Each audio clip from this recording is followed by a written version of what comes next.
সরকারের বিপক্ষে গিয়ে মস্তানি করা মানে সে আসল মস্তান, মানবেন এটা? মন থেকে যে সিপিএম এর নেতাদের আমাদের ছেলেরা মুখে গরম জল দিয়ে দিয়েছে। এত রংবাজি এত ন্যাস্তানা করে কি লাভ হবো? একটা এমএলএ বা একটা এমপি তো টিকিট পেলেন না, আফসোসাও। সমাজের সবচেয়ে বদমাইশ লোক হচ্ছে রাজনৈতিক নেতা, তারপরেই রিপোর্টার, তারপরে পুলিশ। অনেকে বলতো সঙ্গে রয়েছে স্টেন গান, আসলে রয়েছে পাইপ গান। অনেকে বলেন সেই সময় 80-র দশকে আসলে ছিল পাইপ গানের যুগ। আমি বোমে বিশ্বাসী। আমি জানি বোম হচ্ছে এমন একখানা জিনিস রিভলভারের থেকে কাজে দেয় বেশি।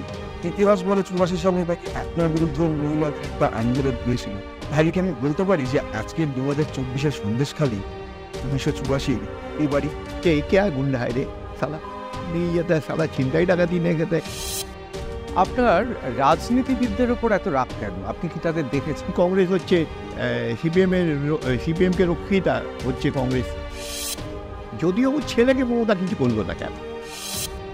আমি যদিও ওর ছেলের ইনকাম ট্যাক্স জানি, আমি বলি যদিও ওর ছেলে তো দিল্লি রোডে তেলচুরি করতো। সিপিএমের সঙ্গে তো বোধহয় সংঘাত আপনার সবচেয়ে বেশি ছিল। প্রধানমন্ত্রী যদি ওষু করেনি, ভাগ্য ভালো, তাহলে সারা মিলিটারিতে ইউনিয়ন করে দিত। না যুগের গুন্ডা হোক বা মস্তান হোক আর এখনকার যুগের রংবাজ যেটাকে বলা হয়, পার্থক্যটা কি দেখছেন? মেলা নড়ে খুঁটির জোরে। আমি খুঁটির জোরে সিপিএমের রাজত্বে 6.5 বছর ছিলাম পাড়ায়, গৌরীবাড়িতে আমি 6.5 বছর ছিলাম। হ্যাঁ, তাতে সিপিএম বন্ধ রাখতো, আমি বন্ধ খুলে রাখতাম। গৌরীবাড়িতে আর কয়েক বছর থাকলে আপনিও স্বীকার করলেন আপনি আজকে এমএলএ হয়ে যেতেন। বালু বা পার্থ বাবা হতাম আমি।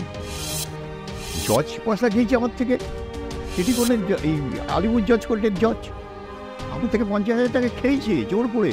আমি একটা পুলিশ অফিসারকে মেরেছিলাম পল্টন ময়দানের সামনে। জীবন নিয়ে কি শিখলেন তাহলে? শুনুন, এগুলো ভুল করেছি, কংগ্রেস করেই ভুল করেছি। ইচ্ছে হতো না নকশাল হয়ে যেত?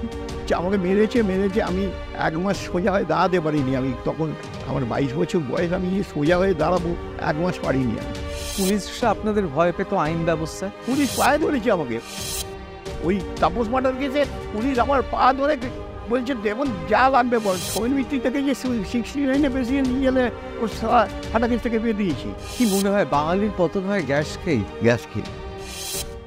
Gauri Devi Institute of Medical Sciences and Hospital, GT Road, Rajpath, Durgapur. Best place to study. For contact us, call 7797662222 97756962237. শুরু করছে আজকে নিউজ রুম। ছোটবেলায় পড়েছিলাম, ছোটবেলায় মানে কলেজ লাইফে জেনেছিলাম যে রিপোর্টার হতে গেলে মস্তান হতে হয়, মস্তান না হলে রিপোর্টার হওয়া যায় না। মস্তানটা হওয়ার ইচ্ছে প্রত্যেকেরই থাকে। সত্যি কি বাংলায় সেরকম দাপুটে মস্তান ছিল? সত্যি কি এখন বাংলায় সেই মস্তানরা আছে? সত্যি কি 20 ডাকাতের মতো কলকাতা শহরে কেউ ছিল? এ নিয়ে আজ কথা বলবো। অনেকে বলেন কলকাতার শেষ বাঙালি শাহেনশাহ হেমেন মণ্ডল, তার সঙ্গে হেমেনদা, আপনাকে স্বাগত। হেমেনদা, সবচেয়ে প্রথমেই চলে যাই, আপনি যখন মধ্য গগনে, তখন ফাটাকেষ্টর নাম এত ফাটেনি, তাকে নিয়ে ছবি করে ফেললেন মিঠুন চক্রবর্তী। দুঃখ হয় না? দুঃখ তো নিশ্চয়ই হয়। কি আমি মনে করি গুন্ডা বা অ্যান্টি সোশ্যাল বলবো না, অ্যান্টি সোশ্যালের ব্যাপারে আমার দ্বিমত আছে।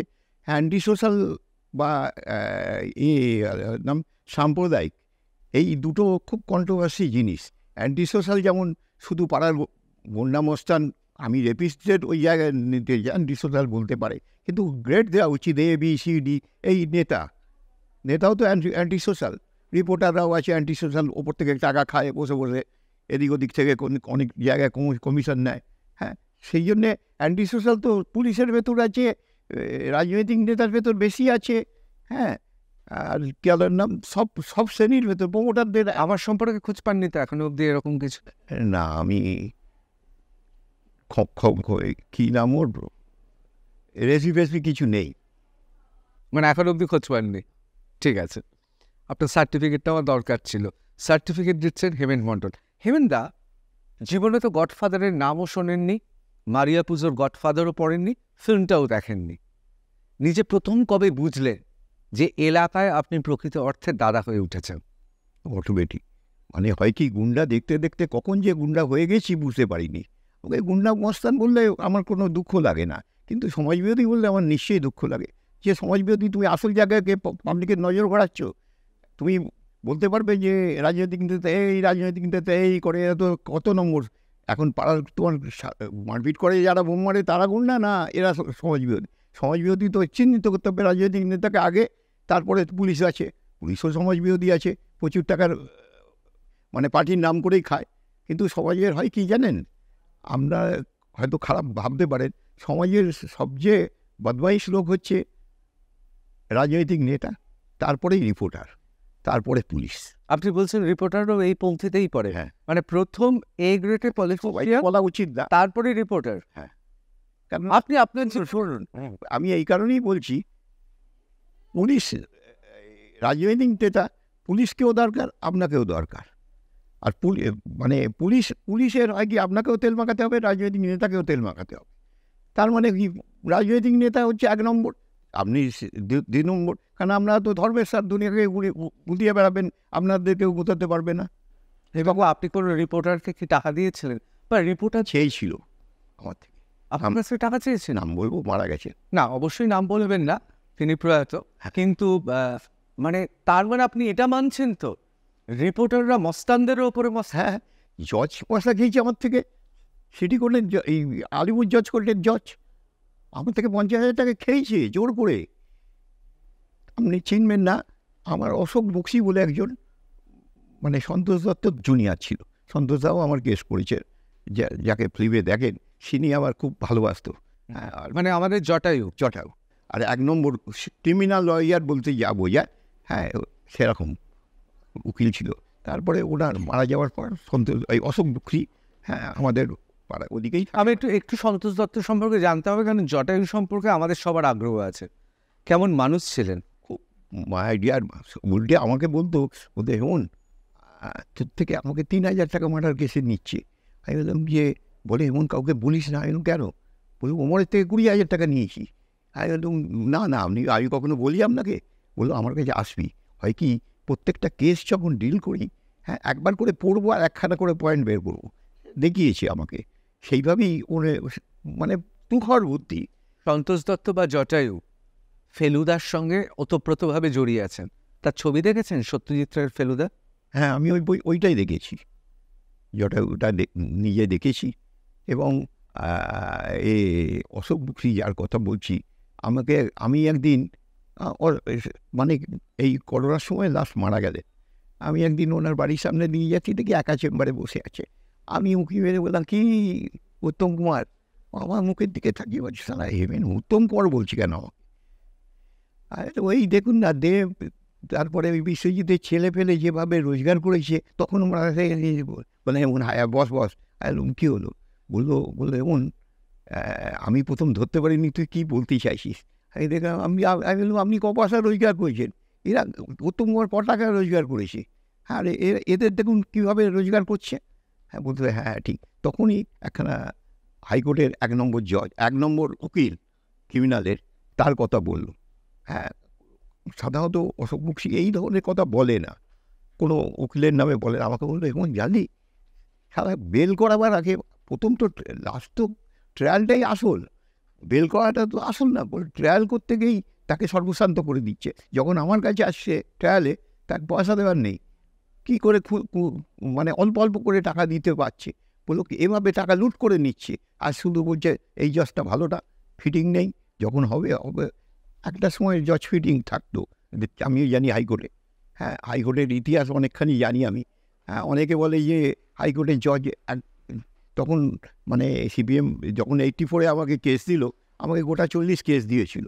আমাকে মনে হচ্ছে যে ব্যাংশাল কোর্ট আর হাইকোর্ট, শিয়ালদা কোর্টে আমার মানে ঘুমোতে হবে, বিছানা ঘরবাড়ি হয়ে গেছে, ঘরবাড়ি করিয়ে দিই। সন্তোষ কুমার দত্ত মানে আমাদের প্রিয় জটায়ু কখন আপনাকে বলেনি এসব কাজ করতে না? ও তো জানে, ও তো আমার ক্যারেক্টারটা জানে। যে তখন তো আমি শুনুন, একটা উপর সময় থাকে, যেই সময়, হ্যাঁ আমি ভাবতাম যে যদি আমাকে রুনুগণিকে ধরতে আসে মেরেও দেবো ওকে, কিন্তু পরবর্তীকালে কি আর সেই মারার একটা বয়স থাকে, সেই সময় রৌদাকে পারলেও আমি সেই সময় মেরে দিতাম। কিন্তু রৌদা বললো খুব জোর বেঁচে গেলাম না আমি, হ্যাঁ আলু সময় পেলে দেখাতাম তো। মানে আমার সঙ্গে একটা জিনিস ছিল, ও জানতো রৌদা, হ্যাঁ 4টে ছিল আমাকে, আর রৌদার টার্গেট ছিল যে হেমেন যদি সুযোগ পায় ওটা ব্যবহার। অবশ্যই হেমেন্দা আপনার কাছে 4টে ছিল, কি ছিল আমি সেই নিয়ে প্রশ্ন করছি না, কিন্তু ইচ্ছে করেই করছি না, বলতে হলে বলবেন, না বলতে হলে বলবেন না। কিন্তু সেই সময় অনেকে বলতো সঙ্গে রয়েছে স্টেন গান, আসলে রয়েছে পাইপ গান।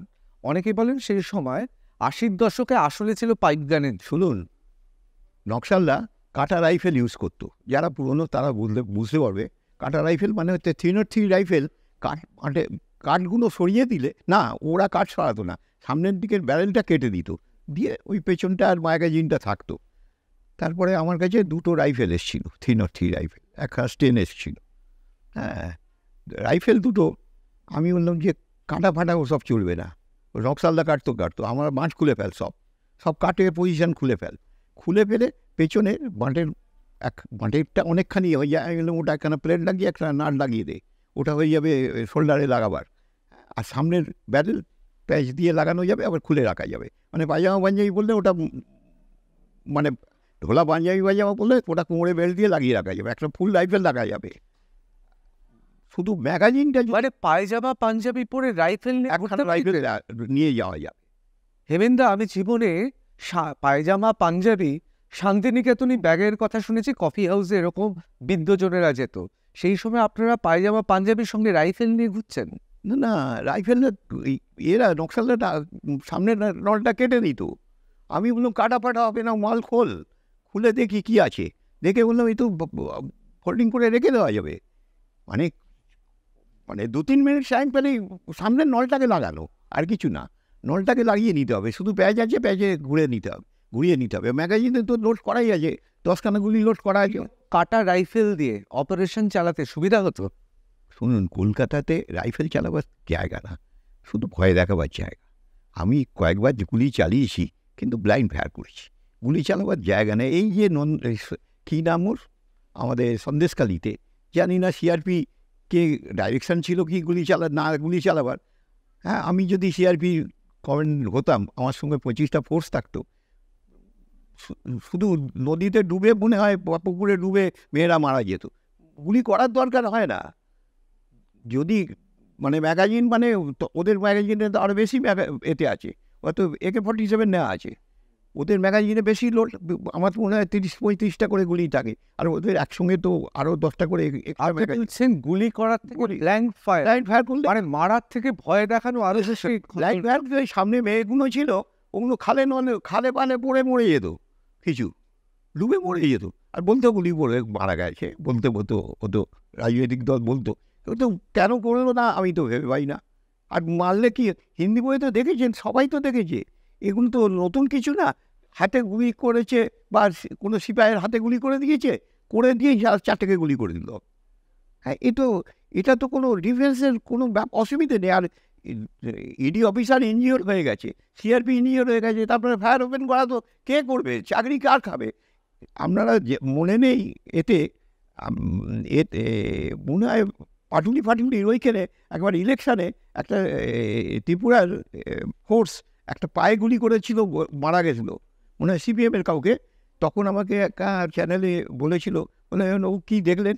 আমি দেখলাম সব হিজড়ে, একটা পুরুষ মানুষ দেখলাম যে গুলি চালিয়েছে।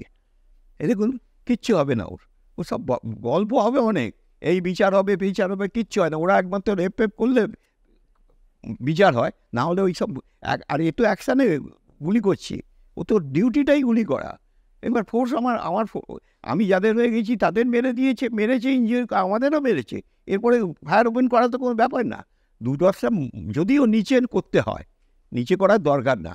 একসঙ্গে যদি 100 রাউন্ড গুলি বেরোয়, কোথায় পড়বে, খালে পড়বে না, পুকুরে পড়বে না, কুয়োয় পড়বে, চিন্তা করতে পারবে না। খালি করারও একখানা প্রসেস আছে তো। এরা তো এই যে এতে কাশ্মীরে পাবলিককে ইট বানলে কী করে, সবসময় যে এই কী নাম প্লেন দিয়ে তো হতো না, কিছু সময় ব্লাইন্ড ফায়ার করে রাস্তা খালি হয়। কাশ্মীরের মতো জায়গায় যদি ভেকেট হতে পারে, আরে এই তো এরা গুলি দেখেইনি, আওয়াজ শুনিনি। 100 রাউন্ড গুলি বেরোলে কী আওয়াজ হয়? হ্যাঁ, বলবে, কেউ বলবে কামান মেরেছে, কেউ বলবে এই মেরেছে সেই মেরেছে, গল্প হবে। সেই জন্যে এটা কোনো ব্যাপারই নেই, ছিল না সেদিনে। আমি জানি না কেন করেনি। শেখ শাহজাহানকে কি মনে হয়? খুব এলেমদার মস্তান? এলেমদার মস্তান, সরকার ক্ষমতায় আছে এখন, কি মস্তান কি আমি বলি আমি মস্তান। আমি নিজের চ্যালেঞ্জ করছি, সিপিএমকে জিজ্ঞেস করুক। আমি তো উনি জানেন কি না আমার কাণ্ড কারখানা জানেন কি না এখনও বুদ্ধবাবু বলতে পারবে না, বিমান বোস জানে। এবার ওই র্যাঙ্কের, আমার বয়সের র্যাঙ্কের যারা আছে তারা বলুক হেমেন মণ্ডল গৌরীবাড়ি অঞ্চলে মানিকতলা থেকে শ্যামবাজার থেকে আরম্ভ করে উল্টাঙ্গা স্টেশন থেকে আরম্ভ করে হাতিরবাগান সিনেমা হল, থিয়েটার সব খুলিয়ে রাখতাম। এবার আমাকে বলতে হেমেনবাবু আমাদের ছেলেরা সব থানা বলছে যে একদিন দোকান বন্ধ রাখলে 7 দিন দোকান। আমি অফেন্স কবে হবে? কালকে থেকে তো।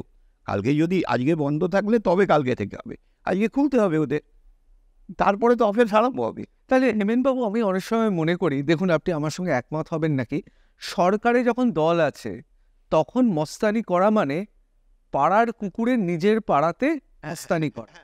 সরকারের বিপক্ষে গিয়ে মস্তানি করা মানে সে আসল মস্তান। মানবেন এটা? আমি চাই তো, আপনার গলি মে কুত্তা भी शेर है।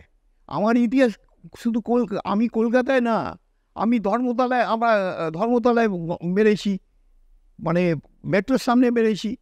তারপরে আমার ইতিহাস বাংলাদেশ না পাকে পূর্ব পাকিস্তানে। আমি একটা পুলিশ অফিসারকে মেরেছিলাম পল্টন ময়দানের সামনে, গুলিস্তান সিনেমার ঠিক উল্টো দিকে।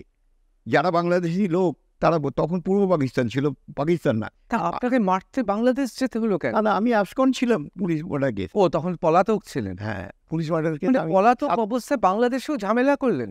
বাংলাদেশ আর পূর্ব পাকিস্তান। হ্যাঁ, পূর্ব পাকিস্তান। না, আমার একজন সঙ্গে ছিল, মানে আমার মানে কম বয়সী ছেলে তো তখন, সে স্মাগলিং করতো, ওকে মাসোহারা দিত। ওকে ধরে বলছি, কী রে লক্ষণ, ও ফরিদপুরের ছেলে। বলতো, কী রে লক্ষণ, টাকা দিচ্ছিস না? কিসের টাকা হারামে হবে নাকি? শুধু আমাকে বললো, আপনি থাকেন কোথায়? আমি বললাম রাজশাহী। কী করেন? আমি রাজশাহী ইউনিভার্সিটিতে পড়ি। তখন খাদ্য আন্দোলনে, মানে ওদের মানে মুক্তিযুদ্ধের ঠিক আগের মুভমেন্টে কলেজের ছেলেদের প্রথম প্রচণ্ড পুলিশ ভয় পায়। হ্যাঁ, আমি নাম বলতে ও তো সারা কলেজের ছেলে, সারা কিছু করতে গেলে সারা ঝামেলা লেগে যাবে, এখানেই চলে গেল। কিন্তু আমার খবর লাগিয়ে নিয়েছে যে কী ঘটনা, ওরা জেনে নিয়েছে যে আমি কলকাতা থেকে পালিয়ে এসেছি এখানে। হ্যাঁ, তারপরের দিন আবার ধরে নিয়ে আমার সঙ্গে সে একটা ভাষা ব্যবহার করলো আমার ওপরে। আমি তো দেখছি আর এই শালা, এই তো কলকাতার জেল থেকে এবার শালা ঢাকার জেলে থাকতে হবে আমাকে। আমি চিন্তা করছি, তারপরে দেখি রফা করি কী করা যায়। বললো 10,000 টাকা তখনকার দিনে। পাকিস্তান মানে ইন্ডিয়ান মানির থেকে দাম বেশি তখন। 69-এর আমি 70-তে আমি এই জুন জুলাই অবধি ছিলাম ঢাকাতে। 10,000 টাকার অফার করছো। আমি বললাম 2,000 টাকা দিচ্ছি, পরে দিয়ে দেবো। বললো, তাহলে যখন টাকা পুরো দেবেন তখন বেরোবেন। আমি বলি, শালা এই তো উল্টো কথা বলছে। আমি তাহলে মার্কেটে টাকা আছে, আমাদের তো বিক্রি আছে, ওখান থেকে টাকা তুলে দেবো। বলে ওকে নিয়ে গিয়ে, ও বলছে গুলিস্তানে হোটেলে বসবে। আমি তাহলে তো ফেসে গেলাম আমি। পল্টন ময়দান দিকে ফাঁকা। আমি ওখানে বসি, দাঁড়াইনি, গল্প করে নেবো। হ্যাঁ, টাকা তো লক্ষণ নিয়ে আসবে, আমি তো থাকবো। এই কথা বলতে লক্ষণকে ইশারা করেছি মারবো ওকে। ও ভয় পায়, সাধারণ ছেলে ভয় পাচ্ছে। আমি দেখলাম একে বলে লাভ নেই, সঙ্গে সঙ্গে একখানা ঘুষি মারলাম, পেটে এক লাথি মেরেছি, ছিটকে পড়েছে। 5-6 ফুটের পাঁচিল আমি টপকে গেছি, আর পুরো গেটটা অনেক দূরে, আর আমি পুরো মাঠ দৌড়চ্ছি। আর যখন মাঠের শেষে তখন দেখছি আওয়াজ পাচ্ছি, ইন্ডিয়ান স্পাই। মানে ওরে শালা, এ তো শালা আবার পাবলিক ছাড়া হবে তথা পড়ে গেলে, মানে পুরো জেমস বন্ড হয়ে গেলে। আমি তখন একটা রিক্সায় উঠে পড়েছি, ঠিকানা, আমি ইসলামপুর রোডে থাকতাম, ঠিকানা ভুলে গেছি কোথায় থাকি ভাবি। আমি চলো ভাই, খানিকটা যেতে আমি এটা সেফটি না, অটোয় উঠে পড়ি। অটোয় উঠেই তাড়াতাড়ি ইসলামপুর রোডে গিয়ে, আমার একজন ছেলে ছিল, তাকে বললাম মালপত্র নিয়ে নাম তুই, আমি উল্টো ফুটে দাঁড়িয়ে আছি। আমি জানি সবাই ধরা পড়লে ও যদি এখানে খবর থাকে ওকে ধরবে আমাকে। তখন আপনাকে ভারতীয় গুপ্তচর ভাবছে, একদম ইন্ডিয়ান স্পাই বলে আমি কানে শুনছি। পাবলিকের এলাকা করে দিয়েছে ও, ইন্ডিয়ান স্পাই। আমার শালা ভয় লেগে গেছে। তখন আমার বয়স কত, 20 বছর বয়স। আমি তো ভয় পেয়ে গেছি, শালা ইন্ডিয়ান স্পাই।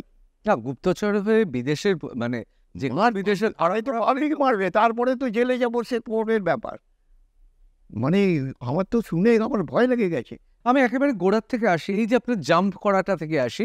পড়তেন নেতাজি সুভাষচন্দ্র বোসের কলেজে, স্কুলে, স্কটিশ চার্চ। সুতরাং সেখান থেকে নেতাজি সুভাষচন্দ্র বোস আর আপনি হলেন হেমেন মণ্ডল। ছোটবেলায় দারুণ লং জাম্প, হাই জাম্প। আমি স্কুলে high jump, long jump, hurdle, hop step 4টে ইভেন্টে আমি ফার্স্ট সেকেন্ডের ভেতরে থাকতাম আমি। সেই জন্যে আমাদের খুব ট্রেনিং দিত। আমাদের স্কুল মাঠ ছিল কটিস, এই মানিকতলা থানার উল্টো দিকে। সেখান থেকে এই পথ বাঁচতে হলো কেন? সব ওপরওয়াল, কাউকে এক চড় মারিনি, কিন্তু কিভাবে তৈরি করে মানে ছোটবেলায় স্কুলে কোনো রকম মারধর করতেন না? না, আমি পাড়ায়ও কাউকে মারিনি কোনোদিন। তা প্রথম কবে মারলেন? ওই আস্তে আস্তে পাড়ায় এখানে ফুটবল খেলাকে কেন্দ্র করে গন্ডগোল আরম্ভ হলো। সেই গন্ডগোলটা বাড়তে আরম্ভ করলো। ওই বাড়তে বাড়তে আস্তে আস্তে ওই তখন বোম ছুরি কিছু নেই, তারপরে আস্তে আস্তে কালেকশন মানে জোগান হতে আরম্ভ করলো। এই বোম ছুরি এসে গেল, এসে আরম্ভ হয়ে গেল খেলা হতে হতে গুন্ডা তৈরি হয়ে গেলাম। তারপরে মেরে বেড়ানো যাকে তাকে। এইবার এগেস পার্টিকে আমি সাধারণত সন্ধ্যেবেলায় মারতাম না। আমি সন্ধ্যাবেলায় মারতেন না? আমি ওই সন্ধ্যের পর থেকে সূর্য ডুবে গেলে আমি সাবধান হয়ে যেতাম পুলিশ থেকে এবং এগেস পার্টি থেকে। আমি ওই সকাল থেকে সন্ধ্যের ভেতর যা কিছু করবো, যেখানে যাবো সকাল থেকে সন্ধ্যের উপরে আমি যাবো, মারবো, চলে আসবো, পেলাম না চলে এলাম। ওই পাড়ায় গিয়ে গালাগালি কিস্তি ওসব না, দুদিক দিয়ে যাবো 8জন 10জন, পেলাম না কাউকে, চলে এলাম চুপচাপ। পরে খবর জানবে আমাদের পাড়ায় ঘুরে বেরিয়ে চলে গেছে ওরা। সাধারণত আমরা হিন্দি ছবিতে বা এমনি ছায়াছবিতে দেখি সন্ধ্যাবেলায় ডনেরা হাতে পানপাত্র বা সুরার পাত্র রাখে আর নর্তকীরা নাচে। আপনারও কি এরকম ছিল? প্রথম থেকেই মনে মনে ঠিক করেছিলাম মদ খাবো না, ছিনতাই ডাকাতি করবো না, আর মেয়ে ঘুটি তো এতে যাব না। আরে সফি বেঁচে নেই, আন্না বা সুলতান সিং, মনে হয় এরা আন্না সুলতান সিং বেঁচে আছে। বলছে আরে কেসি গুন্ডা হয়, মানে আমাদের মিঠুদাকে, ডিবি রায়কে বলছে এ কে গুন্ডা হয় রে, সালা নেই যেতে, সালা ছিনতাই ডাকাতি নেই খেতে কেসি। আর মিঠুদা সব জানে। বলছে এবং তোকে নিয়েই এতে বিধানসভায় শুধু গল্প হচ্ছে ওর। ও তো জানে না। কিন্তু হেমেন্দা, শুধু আপনি নন, আমি দেখেছি আন্ডারওয়ার্ল্ডে যারা অত্যন্ত বিভিন্ন জায়গায় যারা খুব ওপরে ওঠে, তাদের মধ্যে অনেকেই সুরাসক্ত নয় এবং এমন কোনো জায়গায় যায় না যে জায়গা বিপদ। একখানা জিনিস কি, মদ বেচেরে করলে হয়তো একটা রেস্ট্রিক্টেড জায়গা হয়ে যায়, বা এরকম কত ছেলে মার্ডার হয়ে গেছে আমার দেখা। প্রচুর ক্ষমতা এলাকায়, কিন্তু মার্ডার হয়ে গেছে একখানা ইয়েতে, রেড লাইট এরিয়ায়। রেড লাইট এলাকা না, ওকে মদ খেয়ে আছে বলে মারতে সুযোগ হয়। শুনুন একখানা জিনিস কি, মানে আপনার মাথা কাজ করলে আর চোখ এমন, আপনি আমাকে মারতে আসছে বা মারবার প্ল্যান করেছে, আপনি হয়তো এদের নিয়ে এসে মারবেন, এতে রেখে দিয়েছেন এক জায়গায়, আপনার অ্যাক্সেস আছে আমার কাছে, আপনার চোখ কথা বলবে, আমি বুঝতে পারবো যে একটা কিছু হয়েছে একটা, আপনার চোখ কাঁপবে, মানে যখন চোখ মেলাবে আমার সঙ্গে চোখ কাঁপবে, আমি বুঝতে পারবো যে একটা কিছু হয়ে আছে। তাহলে কি মনস্তাত্ত্বিকরা যে কথা বলেন যে চোখে চোখ রেখে কথা বলছে না, বিশ্বাস করো না, এটা কি আপনারাও মানেন? কালো চশমা পরে যে দিনের বেলা, সেটা হচ্ছে নাম্বার 1 বদমাইশ, সে ছেলে হোক আর মেয়ে হোক। আমি বলি সারা বদমাইশের হাত বাঁচবো না, সারা আগে বলবি চশমা খোল, কথা বল, চশমা পরে আমার সঙ্গে কথা বলবি। আমি তো বলি, আপনার জীবনে এরকম হয়েছে চোখে চোখ রেখে কথা বলতে পারছে না, আপনাকে মারার জন্য এসছে? না, ও তার আগে ও জানে মেরে দেবে থাকে, তার আগে জানে ও ধরে ফেলবে, ওসব ব্যাপারে মানে ধরবেই একদম। সেই জন্যে আমি কাউকে চশমা পরে, কালো চশমা, দিনের বেলা কালো চশমা পরলে আমি বলি এই আগে, আর সন্ধ্যেবেলায় একদম খোল চশমা খোল, কথা বলো আমার সঙ্গে। এটাই হচ্ছে নিয়ম, আর বদমাইশ লোকেদের নিয়ম। এই দেখুন না, আমি চশমা পরে থাকবো, আমি মেয়ে দেখছি না, শালা কাকে দেখছি কেউ তো বুঝতে পারবে না। সেই জন্য ওই চশমাটা হলো অ্যালাউড তো। এই চশমা অ্যালাউড তো। এটা চোখ দেখতে পাই, মনই দেখতে হবে। মনই দেখলেই মানুষের ক্যারেক্টার, মনির এইটাকেও কভার করতে পারে, তারও মানে এক্সপার্ট হতে হবে। যে সাধারণত মাতাল্লা এসব এক্সপার্ট তোরাই হতে পারে। প্রথম কথা, তাহলে মস্তান হলে প্রথমত রাত্রেবেলায় কোনো এমন জায়গায় যাওয়া যাবে না যে জায়গা বিপজ্জনক, যেমন রেড লাইট এরিয়া, এবং সুরাসক্ত হওয়া যাবে না বা যত্রতত্র মদ্যপান করা যাবে না, কারণ তাহলে যে কোনো মুহূর্তে নেমে আসতে পারে বিপদ। হ্যাঁ। আমার প্রথম প্রশ্ন আপনাকে প্রথম আপনার জেল হয় এই কারণে যে আপনি না গেলে আপনার বাড়ির লোককে তুলে নিয়ে যাবে। হ্যাঁ, বাবা এবং কাকাকে বলেছে যে ওরা আমাকে বাবা কাকা এসে বলছে তুই যদি সারেন্ডার না হোস আমাদের অ্যারেস্ট করবে। আমি বললাম যে তাহলে আমি অ্যারেস্ট হবো। হ্যাঁ, বলে অ্যারেস্ট হলাম। বাড়িতে বাবা, কাকা বা মা বা অন্যান্য যারা ছিলেন মেনে নিয়েছিলেন যে ছেলে মস্তান হবে? মস্তান হবে মানে এখন এইসব ভাবলে না, মাকে দেখলে ভাবি যে সেই সময় যে ঘটনা মনে করলে মনে হয় যে না আমার ঠিক হয়নি, এখন মনে হয় ওগুলো। কিন্তু তখন এমনভাবে আমি মাকে বা এমন কিছু করেছে আমার সঙ্গে যে আমি বললাম যে না ভাই আমি আজকে থেকে কিছু করবো না। তখন অন্য ছেলেরা বলছে গুরু ছেড়ে চলে যাবে, উল্টে আমাকে গ্যাস দিয়ে দিল। তারা আমাকে ছেড়ে সব পালিয়ে গেছে বলে আমি তো মানে আমার পুরনো কোনো ছেলে নেই। কি মনে হয় বাঙালির পতন হয় গ্যাস খেয়ে? গ্যাস খেয়ে। আমি ওই গ্যাস খেয়ে না হলে মা যেভাবে করেছে আমার মানে মা চাননি কোনোদিনও আপনি এই পথে আসুন? কেউ কোনো মাই চায় না, কিন্তু সেই দিন আমাকে লাস্ট একদিন যেভাবে করেছে, হ্যাঁ বলারও উপযুক্ত না মায়ের ব্যাপারটা কি করে বলি আমি, হ্যাঁ পাবলিকলি, হ্যাঁ দেখে আমার খুব কষ্ট লাগলো। মা এরকম করছে, আমি আর এসব ছেড়ে দেবো বাবা, আর করবো না। আর সব ছেলেরা বলছে না গুরু তুমি ছাড়লে আমাদের কি হবে? হ্যাঁ, আমি বললাম ভাই দেখো আমি মায়ের ব্যাপারে আমি আর এসব ব্যাপারে থাকবো না। কি গুরু আমাদের ছেড়ে চলে যাবে? সারা ওই আবার পড়লাম। কার ছবি দেখতে তখন ভালোবাসতেন? আমি হল ফলেও খুব রেস্ট্রিক্টেড সিনেমা হলেও। আমি শুনছিলাম আপনি নাকি সিনেমা দেখতেন শুধুমাত্র যখন লালবাজারে আপনার কাস্টডিতে থাকতে হতো। হ্যাঁ, লালবাজারে আমি রুনু ও নিয়োগীর থাকতো এবং দীপক রায় যখন ছিলেন আমাকে নাইট শো সিনেমা দেখেছি, মানে ওরিয়েন্ট এবং এতে কি নাম ওর, প্যারাডাইস দোকানে কাছাকাছি হল। হ্যাঁ, বলে দিতাম যে টিকিটটা কেটে নিয়ে হ্যাঁ থাকি হলের সামনে, আমি যাবো সিনেমা দেখি। এরকম ভাগ্য কতজনের হয়? রাত্রেবেলা লালবাজারের হাজতবাস, সেখান থেকে সিনেমা দেখতে আসা, পালিয়েও তো যেতে পারতেন। না না না, উল্টে নকশালকে বেঁধে রেখেছে, লকআপ এই মানে হ্যান্ডকাপ দিয়ে জানলায় বেঁধে রেখেছে। আমাকে ওরা বললো তুই টেবিলে শুয়ে থাক। আমি বললাম ওরা বললো ওরা ওদের মতো থাকুক না, তোর সঙ্গে কী আছে, ফোন তো সামনে রইলো, দোকানে টেবিল জুড়ে নিয়ে শুয়ে যা, খাবার খেয়েছিস? তাহলে হ্যাঁ।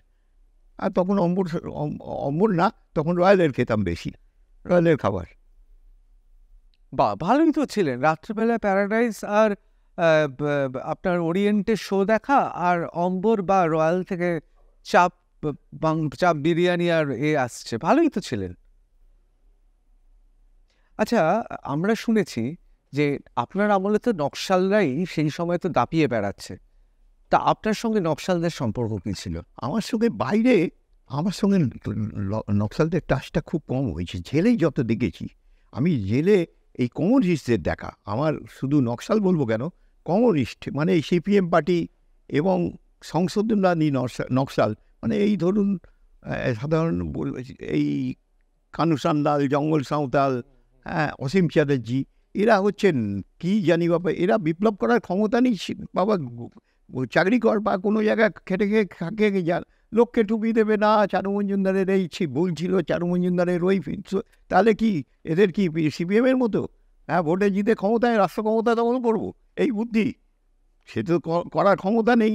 আর কারখানার শ্রমিকদের, হ্যাঁ চাষিদের ভুল বোঝাবো, বলে দেখ তোর মালিক কত টাকা গুনছে দিচ্ছিস, তারপর অত টাকা লাভ করেছে, এই বলে কারখানাটাকে উঠিয়ে দিল। তাহলে কি কোথাও বলছেন চারু মজুমদারের বিরুদ্ধে নকশালরা? আমি ওদের এসব ইজিম পড়তাম না আমি, কিন্তু জাস্ট ওপরে চারু মজুমদার ভুল করুক ঠিক করুক, হ্যাঁ মানে একখানা চিন্তা করেছিল তো, হয়তো ভুল হতে পারে বা। তার মানে চারু মজুমদারের বিরুদ্ধে নকশাল নেতারা তারা সমালোচনা করতেন জেলে বসে? হ্যাঁ, জেলে বসে সমালোচনা করে, ভালো খাবার খেত, অন্য কিছু না, ভালো ভালো খাবার মানে ডেলি মাছ মাংস, আমুল বাটার 500 গ্রাম, আপেল ডাব, কি না খেত, খালা বাড়িতে খেতে পেত না অত, এরকম খাওয়া যে সিপিএমও সব যে আমার আশ্চর্য। আমি ওদের বলতাম নকশালদের, চারু মজুমদারের গ্রুপের ছেলেদের সঙ্গে আমি বলতাম এই তোরা করিস না কেন, তোরা একটা আলাদা নম্বর বললো এমন আমরা চাইলেই তো দেবে ওরা, আর ওরা চাইছে তো যে আমরা আলাদা নম্বরও নেবো না, হ্যাঁ, খাবারও আলাদা নেবো না। সারা জেলখানাকে ওরা মাছ খাওয়ার রোজ, আমরাও রোজ মাছ খাবো। কিন্তু আমরা রাজনীতি বলে করছি বলে আমরা আমুল বাটার খাবো, মাছ খাবো, হ্যাঁ, দুধের চা খাবো। আর বিপ্লব, আর কিসের জন্যে? বিপ্লবের আলোচনা হবে ঘরে বসে। এই আমি সিপিএমকেও দেখেছি। আরেকটা মজার জিনিস কি জানেন, আমি দেখেছি ওদের ন্যাশনাল সং একটা আছে, আমি ভুলে গেছি। ইন্টারন্যাশনাল, হ্যাঁ, ইন্টারন্যাশনাল সং, আন্তর্জাতিক। তিনজনেরই এক সং তো হওয়া উচিত। দমদম জেলে দেখেছি, হ্যাঁ, চারু মজুমদার গ্রুপ ন্যাশনাল সং গাইলে মারবে অথরিটি, আর সিপিএম বা এই সংসদবাদীতে এলে মারবে না। নিয়ে আবার কী রে বাবা, এবারে চোখে আঙুল দিয়ে, মানে তুমি না জানো শিখে যাবে যে এরা ধান্দাবাজ, আর এরা লড়াই করছে। তাহলে কোথাও চারু মজুমদারের ব্যাপারে আপনার একটা শ্রদ্ধা ছিল। শুনুন, আমার বিপ্লব করার দুটো শ্রেণী হয় জানেন, বিপ্লবী আর প্রতি বিপ্লবী। বিপ্লব করার ক্ষমতা নেই, আমি প্রতি বিপ্লবী, কারণ আমি তো লড়াই করতে পারবো না। আরে আমার মার্ডার কেস চলছে, মা মাদুলি দিয়েছে, গলায় মাদুলি আবার উঁচু করে রাখতে বলেছে যাতে জজ দেখতে পায়, হ্যাঁ, আর হাতে মাদুলি ফাদুলি তো আছে, উকিল দিয়েছি আমি। হ্যাঁ, আমি বলতে পারি এ ব্যাপারে কি মানে নিজেকে ভাবতাম আমি এত শালাক, আমি তো ইঁদুরের থেকে আমি কি কোনটা ভাবছি আমি নিজেকে। চারু মজুমদার গ্রুপ পলিটিক্যাল বক্তব্য রাখছে, রেখে লাইফার সাজা নিয়ে বেরিয়ে যাচ্ছে, উকিল বুকিল কিচ্ছু নেই, পলিটিক্যাল বক্তব্য। সে জানে সিপিএম ছাড়াবে, এরকম সিপিএম নিজেদের 25,000 ছেড়েছে, আর নকশালদের 20,000, এই 10,000 ছেড়েছে। নিজেদের ছেলে মেয়েদের বেশি, লাইফার আসামি মেয়েদের মনুমেন্টের নিচে গলায় মালা দিয়ে ছেড়েছে। শুনুন, সিপিএমকে আমি কমিউনিস্ট বলে শুনুন, একখানা জিনিস ওদের একটাই জিজ্ঞেস করতে হয়, ভাই ড্রাইভারের সঙ্গে তুমি কি কাজের লোকেদের সঙ্গে এক খাবার খাও? তাহলেই ওদের রূপ বেরিয়ে পড়বে। বাড়ির ভেতর কাউকে ঢোকাতে পারলে, হ্যাঁ, সার্ভেন্টের সঙ্গে ড্রাইভারের সঙ্গে এক খাবার খায় কিনা, এক টেবিলে না বসতে পারে, এক খাবার খায় কিনা, তাহলেই ওদের রূপ বেরিয়ে পড়বে। তাহলে বলতে তুমি এইটা এইটাই এক জায়গায় নামতে পারো নি, কাকে দাস ক্যাপিটালের গল্প দিচ্ছ কেন? ওই উল্টো পাল্টা গল্প। সিপিএমের সঙ্গে তো বোধহয় সংঘাত আপনার সবচেয়ে বেশি ছিল। এরা সবচেয়ে আমার দুঃখ হচ্ছে এরা বিপ্লবী না। নকশালদা বলতো, আমি নিউজটা এই বলে আর এখন দা সারা কংগ্রেস তো দেখতে পাচ্ছ প্রতি বিপ্লবী, আর এরা বিপ্লব এইভাবে আন্দোলন না, ওইভাবে আন্দোলন না, তারপরে আমরা রাষ্ট্র ক্ষমতা দখল করবো, মানে প্রধানমন্ত্রী হব। আরে প্রধানমন্ত্রী যদি বসে করেনি, ভাগ্য ভালো, নাহলে সারা মিলিটারিতে ইউনিয়ন করে দিত। আর আরেকখানা আশ্চর্য লাগে, যদিবাবু ছেলেকে মমতা কিছু করলো না কেন? আমি যদিবাবুর ছেলের ইনকাম ট্যাক্স জানি, আমি বলি যদিবাবুর ছেলে তো দিল্লি রোডে তেল চুরি করতো, নন্দুবাবুর পার্টনার ছিল। তাহলে সবাই জানে, অজিত পাজা বলতো যদি আমি মানে মন্ত্রী হই, হ্যাঁ, আমি যদিবাবুর সব ফাঁস করে দেবো। ফাঁস করলো, মন্ত্রী হলো, ডেপুটি ফাইন্যান্স মিনিস্টার, হ্যাঁ, আমি চুপ করে গেল। আমি একবার বলেছিলাম, একটা চ্যানেলে প্রায় 2-5 বছর আগে, ওই কোনো রাজনৈতিক নেতার যদি রক্ষিতা থাকে তারা আমার সঙ্গে যোগাযোগ করুন, কি তো 2 লাখ 5 লাখ 10 লাখ নেবেন না, 10 কোটি 20 কোটি আদায় করে দেবো, আমার কাছে আসুন, আমি কী করে আদায় করতে হবে জানি। ওরা টাকা দিতে বাধ্য হবে, কিন্তু কেউ আসেনি আমার কাছে, কেন আসেনি জানি না। ওরা ভাবছে হয়তো আরও পাবো, হয়তো কী নাম পাবো, 50 কোটি পাবো, জানি। নাহলে আমার কাছে এলে আমি ঠিক আদায় করে দিতাম। ও যে কটা বলতো 4টে মেয়ে ছেলে আছে, ওর 4টে, যাদের কথা ভাবতে পারি না, আমি হয়তো তাকে চিনি না, বলে ওর মেয়ে ছেলে আছে। হ্যাঁ, বলি তোমাকে আমি মিথ্যে কথা কেন বলবো বলো? পার্থর ব্যাপারে বলেছে 4টে মেয়ে ছেলে আছে।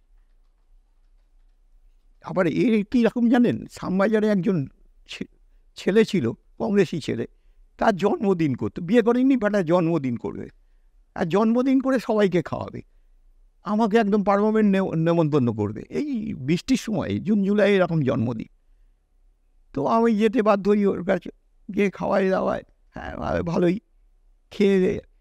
পার্থ একদিন এসে হাজির, এসে বসার জায়গা আমার পাশেই বসেছে। আর কী গো, বিধানসভায় তোমাকে বুদ্ধ ঝাড়লো, বুদ্ধ বললো যদিবাবু তুমি এই সেই, তখন তুমি বললে না কেন? যদিবাবু তো এও বলতো তোমার এইরকম, হ্যাঁ, রূপা আছে, হ্যাঁ, আর আমার যত দোষ আমার, এটা বলতে পারতে তো তুমি, তাহলে বেটা চুপ করে যেত। তারপরে হলো কি, আমি চলে গেছি।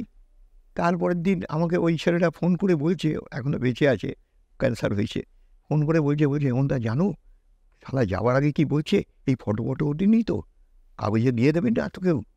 শালা, আরে আমি তো শালা লড়াই করেছি, তুই কি করছিস, মানে করেছিস? হ্যাঁ, এই শালা আমার বলছে যে হেমেন্দার সঙ্গে ফটো, আরে হেমেন্দার সঙ্গে ফটো বলতে শালা সাহসী লোকের সঙ্গে ফটো উঠে। তাহলে কি হেমেন্দ্র এইভাবে ধরে নিতে পারি রাজনীতিবিদরা যারা গুন্ডা মস্তান তাদের সঙ্গে সম্পর্ক রাখে, কিন্তু প্রকাশ্যে ছবি তুলতে বা প্রকাশ্যে সেটা বলতে তাদের বাধে?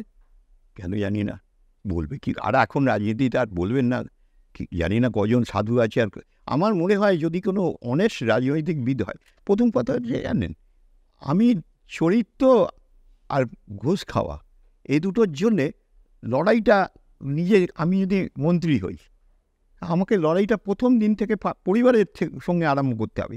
মেয়ে ছেলে বউ যদি থাকে, মেয়ে ছেলে বউ, পরিষ্কার একটাই কথা বলতে হবে, যদি কোনো ঠাকুরপো বাড়িতে ঢোকে তাহলে আমি এতে রাজভবনে চলে যাব। ভাইপো ঠাকুরপো কাউকে ঢোকাতে পারবে না, কে বাজ আনবে, কে সালা তারপরের দিন 1,00,000 টাকার ফোন ধরিয়ে দেবে, ওর ফোনটা নিয়ে রেখে বাড়িতে ঢুকবে, ও সব। তাহলে আপনি বলছেন রাজনীতিবিদদের আত্মীয় স্বজন থেকেই শুরু হয় এই দুর্নীতি? নিজের লড়াই নিজেকে করতে হবে। আমি অনেস্ট থাকলে এবং চরিত্রবান থাকতে গেলে শেষ জীবন অবধি আমাকে আমার একজন খুব ভালো উকিল হাওড়া কোর্টে বসে, আমি এখান থেকে ওর থেকে পরামর্শ নিতাম, সিভিল পরামর্শ নিতাম। বলতো হেমন্ত তুই আমার কাছে আসিস কেন? আমি হেমন্ত বাংলা কথায় বলতাম আমি, তাহলে হেমেন গঙ্গা পার হয়ে আপনার কাছে জানতে আসবে। হ্যাঁ, আমি বুঝেছি যে আপনার বুদ্ধি আছে। এইবার বললো এমন জানিস তো আমি মদ ছাড়া, এই মদ বলছি সিগারেট ছাড়া কিছু করে। আর দাদা আর অন্য সব বলবেন না, মরার আগে খাটে যখন নিমতলা কাটে যাবেন তখন বলতো আমি এসব করিনি, বলে ঢুকবেন ভেতরে। ওইটা সবসময় লড়াই করতে হবে। আপনি বলছেন আসল লড়াই নিজের সঙ্গে। সবচেয়ে দুঃখ লাগে কি জানেন, যদি কোনো, সবাই তো দুশ্চরিত্র না, যদি কোনো অনেস্ট লোক কিন্তু চরিত্রবান, তাকে যদি কোনো একজন মহিলাকে দিয়ে কেস খাইয়ে দেয় যায়, তার তো কোনো রাস্তা নেই। কোথায় ক্যামেরা?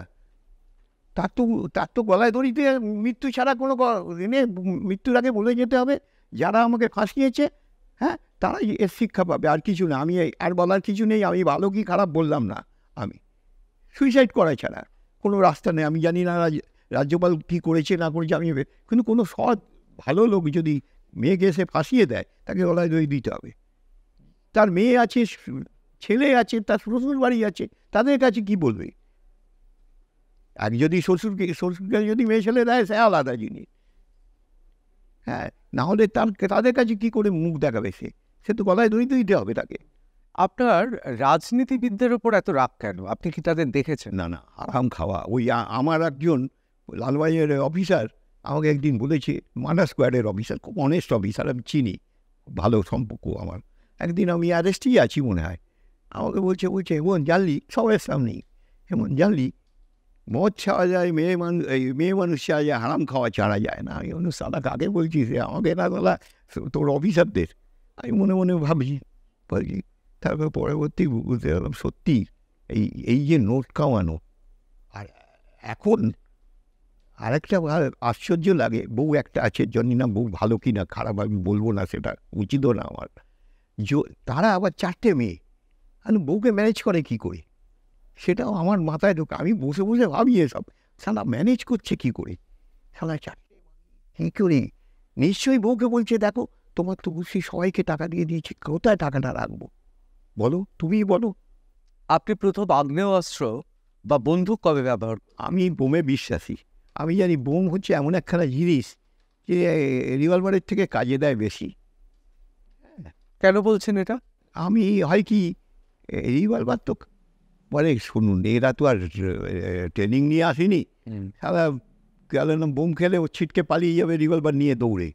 হ্যাঁ, আর রিভলভার তো একা ক্লোজ রেঞ্জ ছাড়া মারতেই পারবে না, 25 ফুট দূরে এলে সালা মাথার উপর দিয়ে যাবে, না বাদ দিয়ে যাবে। আর পাইপ গান হলে তো গুলি লাগবেই না, অর্ধেক গুলি বেরোয়, অর্ধেক গুলি বেরোয় না। আবার একটা কাঠি রাখতে হয়, লোহা দিয়ে খোঁচাতে হয়, আবার অটোমেটিক না হলে। আপনি তাহলে বলছেন বোমই ব্রহ্মাস্ত্র? ভালো বোম হলে হ্যাঁ, আমি তো গোটা 10 বোম রাখতাম, ভালো বোম, হ্যাঁ যথেষ্ট। কোথায় বোমগুলো রাখতেন? পাড়ার ভেতরেই রাখতাম, চেষ্টা করতাম বাচ্চারা হাতে দিয়ে দেয়, মারা যেতে পারে। এই কি করে আমার- বাচ্চাদের থেকে সামলাতেন বোমগুলো? আমার সময় এমনভাবে রাখতে বলতাম যাতে হাতে কেউ না পায়। এই গৌরীবাড়িতে এত ঘটনা ঘটেছে, আমার এগেন্সটে কোনো মানে একখানা রাইফেল কোনো আউস পাইনি, একটাও বোম পাইনি। তাহলে আমি কী করলাম? আমার কি এলিগেশন এনে জানেন, হেভেন সব ছেলেদের দিয়ে করায়। আমার গাঁজার চাষ আছে, আমি শালা গাঁজা খেলে না, এটা এখনকার ছেলে মেয়ে সব গাঁজা খায়। না। আরে গাঁজা খেলে গাঁজার বিচি আছে, পড়লেই যেখানে গাঁজার গাছ উঠবে ভাববেন ওখানে গাঁজার ছেলে নামে আমি গাঁজা খাই, ও বিচি বের করবেই। কিন্তু একটা সময় শুনেছিলাম গৌরীবাড়িতে ছাদের ওপরে হেমেন মণ্ডল গাঁজার চাষ করে বাগিচা প্রথায়। আমার বাড়িতে আমার বাড়িতে মা মারবে আমাকে। আমাদের বাড়িতে গাঁজার চাষ হবে, আমরা গেলের নাম এসব, মানে বাবা মা তো একদম, মানে আমার বাবা সিগারেটও খায় না, আমাদের দাদুও খেত না। আপনার বাবা, কাকা, দাদু অত্যন্ত তো ভদ্র সজ্জন মানুষ ছিলেন, সবজন সাধারণ মানুষ ছিলেন, সজ্জন মানুষ ছিলেন। আপনি হঠাৎ এই পথে গেলেন? ওই তো বললাম সব ওপরওয়ালা। এখন মনে মনে কৃষ্ণকে বলি, এই করাচ্ছিল আমাকে দিয়ে, বদনাম এত। কিন্তু হয় কি জানেন, গৌরীবাড়ি থেকে যদি আমি সব ওপরওয়ালা, গৌরীবাড়ি থেকে যদি আমি আর 2-3-4 বছর এমএলএ তো হতাম, সাধন পান্ডে দাঁড়াতো না ভয়। একখানা জিনিস কি, প্রমোটিং হলে আমি মাছ মাংস পাতা ভাঁড় সবই আমি খাবো, পুলিশও পাবে না, সিপিএমও পাবে না, আর অন্য কোনো রাজনৈতিক নেতাও পাবে না। আমি যেটা হ্যাঁ করবো সেটা হবে বাড়ির ইট থেকে সব সাপ্লাই, বাড়ির বিক্রি করা থেকে সব কিছু সবই আমার হাত দিয়ে করতে হবে। তারা কারোর ক্ষমতা নেই যে ওইখানে হাত দেবে। এটাই কি তাহলে আসল রাগের কারণ? হ্যাঁ, কি না, এদের হচ্ছে কি, অজিত পাঁজা, সোমেন মিত্রের রাগ হলো কি যে হেভেনের কাছে নিচু হয়ে থাকতে হবে, হেভেন কুত্তা করে দেবে আমাদের। সোমেন মিত্রটাকে যে 69-এ প্রেসিডেন্ট গেলে ওর ফাটাকেস থেকে পেয়ে দিয়েছি, পল্টু জীবন সত্তু, আমি ওই একা পেয়েছি, একা মেরেছি, ওসব না, 3 জনের সামনে ওকে শুধু মেরেছি। পরবর্তীকালে রতন ঘোষকে মেরেছি। ও মারার ব্যাপারে আমার কাছে ওসব ব্যাপার নেই। সোমেন মিত্র আমাকে 69 থেকে চেনে, বা আমাকে বলতে হয়, বলে এমন জানি, তোকে আমি অনেক দিন ধরে চিনি। গেলে বলে এমন জানি, পুলিশ নিয়ে রাজনীতি করলে কেউ বড় হতে পারে না। মানে আমাকে বয়ে যাচ্ছে রুনুগণেগি, মানে আমার সঙ্গে আলাপ হচ্ছে, আমাকে মেরেছে। আমি 1 মাস সোজা হয়ে দাঁড়াতে পারিনি। আমি তখন আমার 22 বছর বয়স, আমি যে সোজা হয়ে দাঁড়াবো 1 মাস পারিনি আমি। হ্যাঁ, Gauri Devi Institute of Medical Sciences and Hospital, GT Road, Rajpath, Durgapur. Best place to study. For contact us, call 7797662222, 97756962237. কিন্তু লোকে বলে রুনু গুহ ইনফরমার আর বাংলা কথা বলে দিন না, আপনি বলবেন কি? আমি বলছি ইনফরমার। আমার সঙ্গে প্রথম সম্পর্ক হয় প্রেসিডেন্সিয়াল স্কেপে। ওই তখন আমাকে ডিসিপিসি সবাই বলছে যে তুই তো সবাইকে চিনিস, হ্যাঁ, নকশালরা সব আমার সঙ্গেই বেশি কথা বলতো।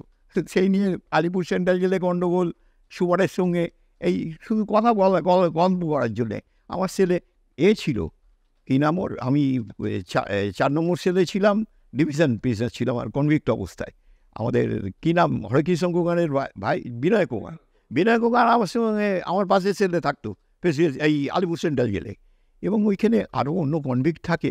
তারা বলতো, একটা গোল পার্কের কাছে একটা ছেলে ছিল, শ্যামল না কি নাম, টাইটেলটা মনে নেই, ভালো ছেলে, নকশাল করতো, চারু মজুমদার।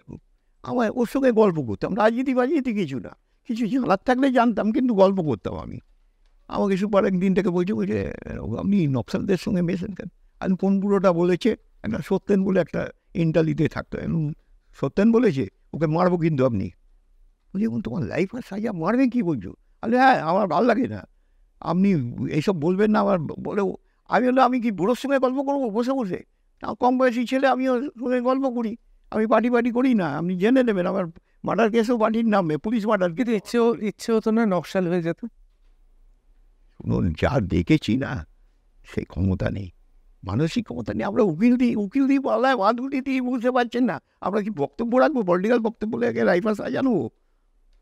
কিন্তু অনেকে বলতেন গৌরীবাড়িতে আর কয়েক বছর থাকলে আপনিও স্বীকার করলেন আপনি আজকে এমএলএ হয়ে যেতেন। শুনে এমএলএ হতাম, আর তাহলে আমি কেন নাম বালু বা পার্থ বাবা হতাম আমি, এটাও ভাবছেন না কেন? হতাম তো। তাহলে তো আজকে তাহলে এই মুখোমুখি শুনুন, আমাকে একদিন জুমটা হতো না। আমার পাড়ায় তো আমাকে কেউ এসব ব্যাপারে কোনো আলোচনা করতো না। এ লাইনে যারা এক্সপার্ট ছিল, পরবর্তীকালে পাড়ার বাইরে যখন, তখন গল্প করতে করতে মানে এক্সপার্ট সব। আর একখানা ঘটনা, একটা ভালো লেখিকা একদিন আনন্দবাজারে একটা কাগজে দিল যে হেমেন মণ্ডল গৌরীবাড়িতে রেপ করতো। আর তখন আমাকে এত কেসে এত মাথায় রাখা, সারা কমিশনার বলেছিল হেমেনের সব কেসে চার্জশিট দাও। চার্জশিট দিলে তখন আর হালকা করে রাখা যায় না, খাটতে হয়, তখন নজর রাখতে হয়, প্রত্যেকটা কেসকে নজর রাখতে হয়। তখন আমি আর নিজে ওর নামে কেস করব? হ্যাঁ, আমি দুজন চেনা ছিল, তাকে জিজ্ঞেস করেছিলাম উনি কে। উনি আমাকে জানো বলেছে একজন হচ্ছে ভগবতী ব্যানার্জি, একজন অরুণোদনী। ছাড় না, এই ভাষায় বললো আমাকে, দুজনেই এক কথা। লেখিকা মারা গেছে, হ্যাঁ, সারা আনন্দবাজারে আমার নামে বলে দিল। আপনি আমার সেই সময় যদি কেস না থাকতো ওর নামে কেস করতামই। আমি কেস করলে বলতাম আমি একটা কেসে উল্টো কেস করে আপনাকে বলবো আপনি দোষী অধিক। আমি উল্টো করলাম না, আমি আমি হেমেন্দা আপনাকে একদম পরিষ্কার জিজ্ঞেস করছি, গৌরীবাড়িতে এক সময় আপনি না বললে গাছের পাতাও পড়তো না। সেই সময় দাঁড়িয়ে এই যে পিঠে পুলি খাওয়া, রাত্রেবেলায় মেয়েদের ডেকে পিঠে পুলি খাওয়ার আবদার আপনার সময় করেছেন? শুনুন, একখানা জিনিস কি জানেন, এগুলো কড়া চোখে রাখতে হয় আমাদের। জানি তো, আমি খবরও পেতাম কিছু কিছু এমন ছেলে আছে চরিত্রবান না, তারা বলছে একটু অন্য জায়গায় কাজ আছে, অন্য জায়গায় যাবো বলে চলে গেল, দুদিন এলো না। আমি বুঝলাম খবরও যে কোথায় গেছে। হ্যাঁ, এগুলো কন্ট্রোল পুরোটা ওইভাবে করা যায় না, ওই এলাকায় করতে পারবে না, কিন্তু অন্য জায়গায় করলে কী করবো। আপনি কি আপনার এলাকায় সেই সময় মেয়েরা শান্তিতে ঘুরতে পারত? কীরকম জানলেন, একদিন আমার পাড়ার বাইরে, তখন একদিন এক পাড়ার পুরনো লোক দেখা হলো। বললাম পুরনো ব্যবসা, বড় ব্যবসা আছে, ওই আলকাদার ব্যবসা বাংলাদেশের সঙ্গে তখন ছিল। আমাকে বললো, আমি বললাম কী হলো বাদলদা, আপনি কী ব্যাপার এখানে? বললো আমার মেয়ে এখানে বিয়ে হয়েছে। আমি এই কথাবার্তা হতে হতে আমি বললো এমন তুই আমার মেয়েকে দেখেছিস? হ্যাঁ, কীরকম দেখতে? খুব ভালো। বললো আমি যখন তাগাদায় দিতাম বাইরে, আমি আর বউ আর মেয়েকে বলে যেতাম যে যদি কোনো বিপদ হয় হেভেনের কাছে ছাড়া কোথাও যাবে না। হ্যাঁ, হেভেনের কাছে তুই তো জানার কথা না, আজকে বললাম, এত বছর পর তোকে দেখা হলো বললাম। আমি বললাম যে ভালো লাগছে তো। আমি বললাম যে কি এসছেন কী জন্যে? বললো কি জানেন, বলে আমার মেয়ে দু ভাই, বড় ভাই এর বউয়ের সঙ্গে শ্বশুরের সম্পর্ক, আমার মেয়েকেও ছাড়বে না। আইলুম কোন ঠিকানা বলুন না। বলে না তোর পায়ে পড়ি, তুই পড়ি না। আইলুম কেন? আমি বললাম সাইজ করে দিচ্ছি, পারবো না, আমি কিচ্ছু করবো না, সাইজ করে দেবো ওকে। বলো এমন তোকে রিকোয়েস্ট করি। আমি আরেকখানা রিকোয়েস্ট আমি করছি, যদি অসুবিধা হয় আমাকে বলবেন, কিন্তু আপনার মেয়ের ব্যাপারে আমি আর এর বেশি আমি এগোবো না।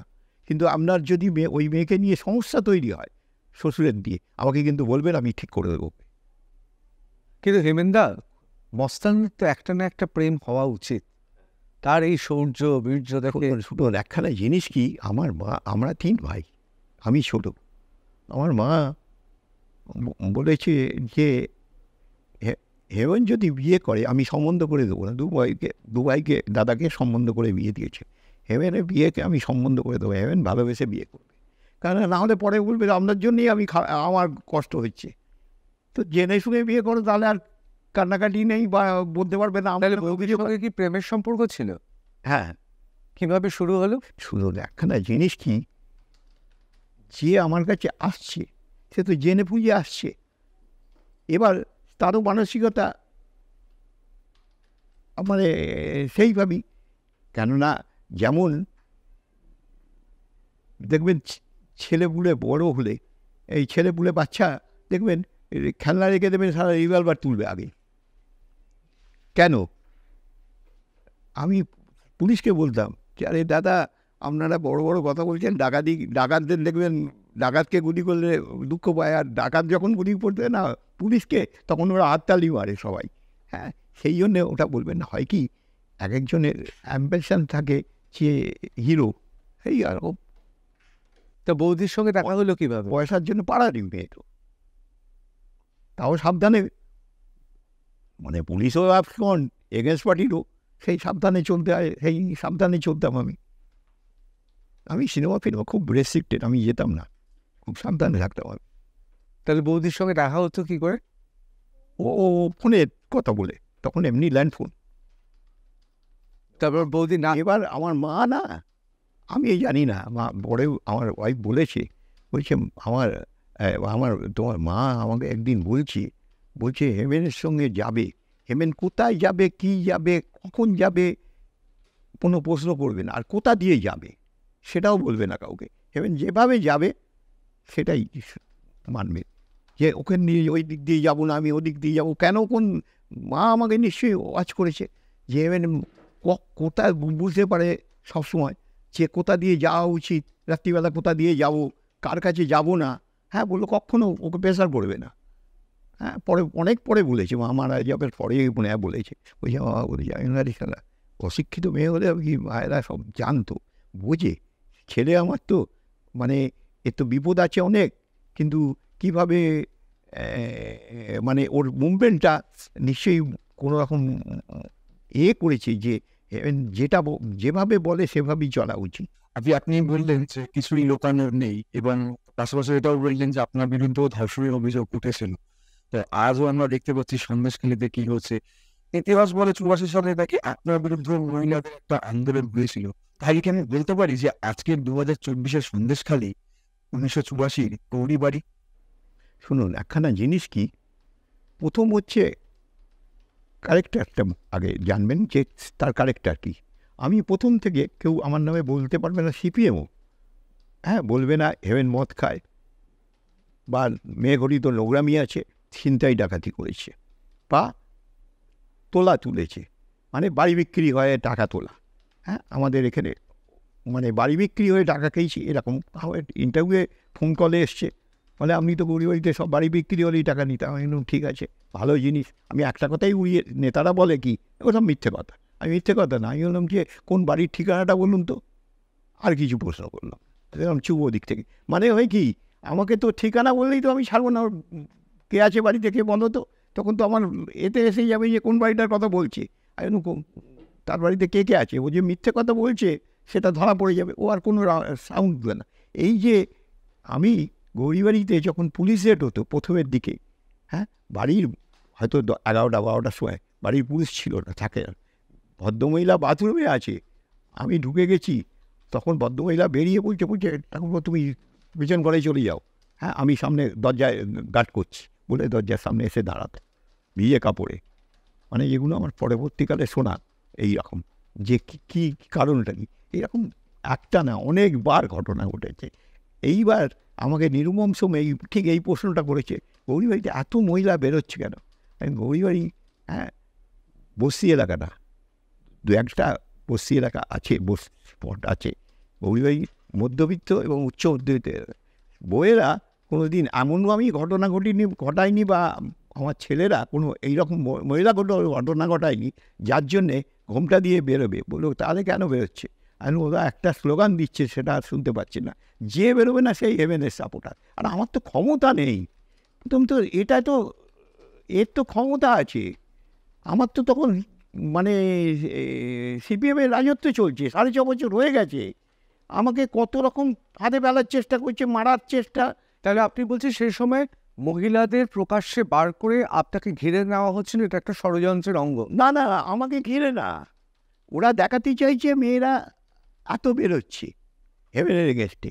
আলুম ওরা একখানেই স্লোগান দিচ্ছে, যে বেরোবে না সেই হেভেনের সাপোর্টার, মানে ভয়ে। পরবর্তীকালে খান্নার পাশে আমার একখানা দোকান ছিল, মানে দোকানটা দোকান কি ছিল,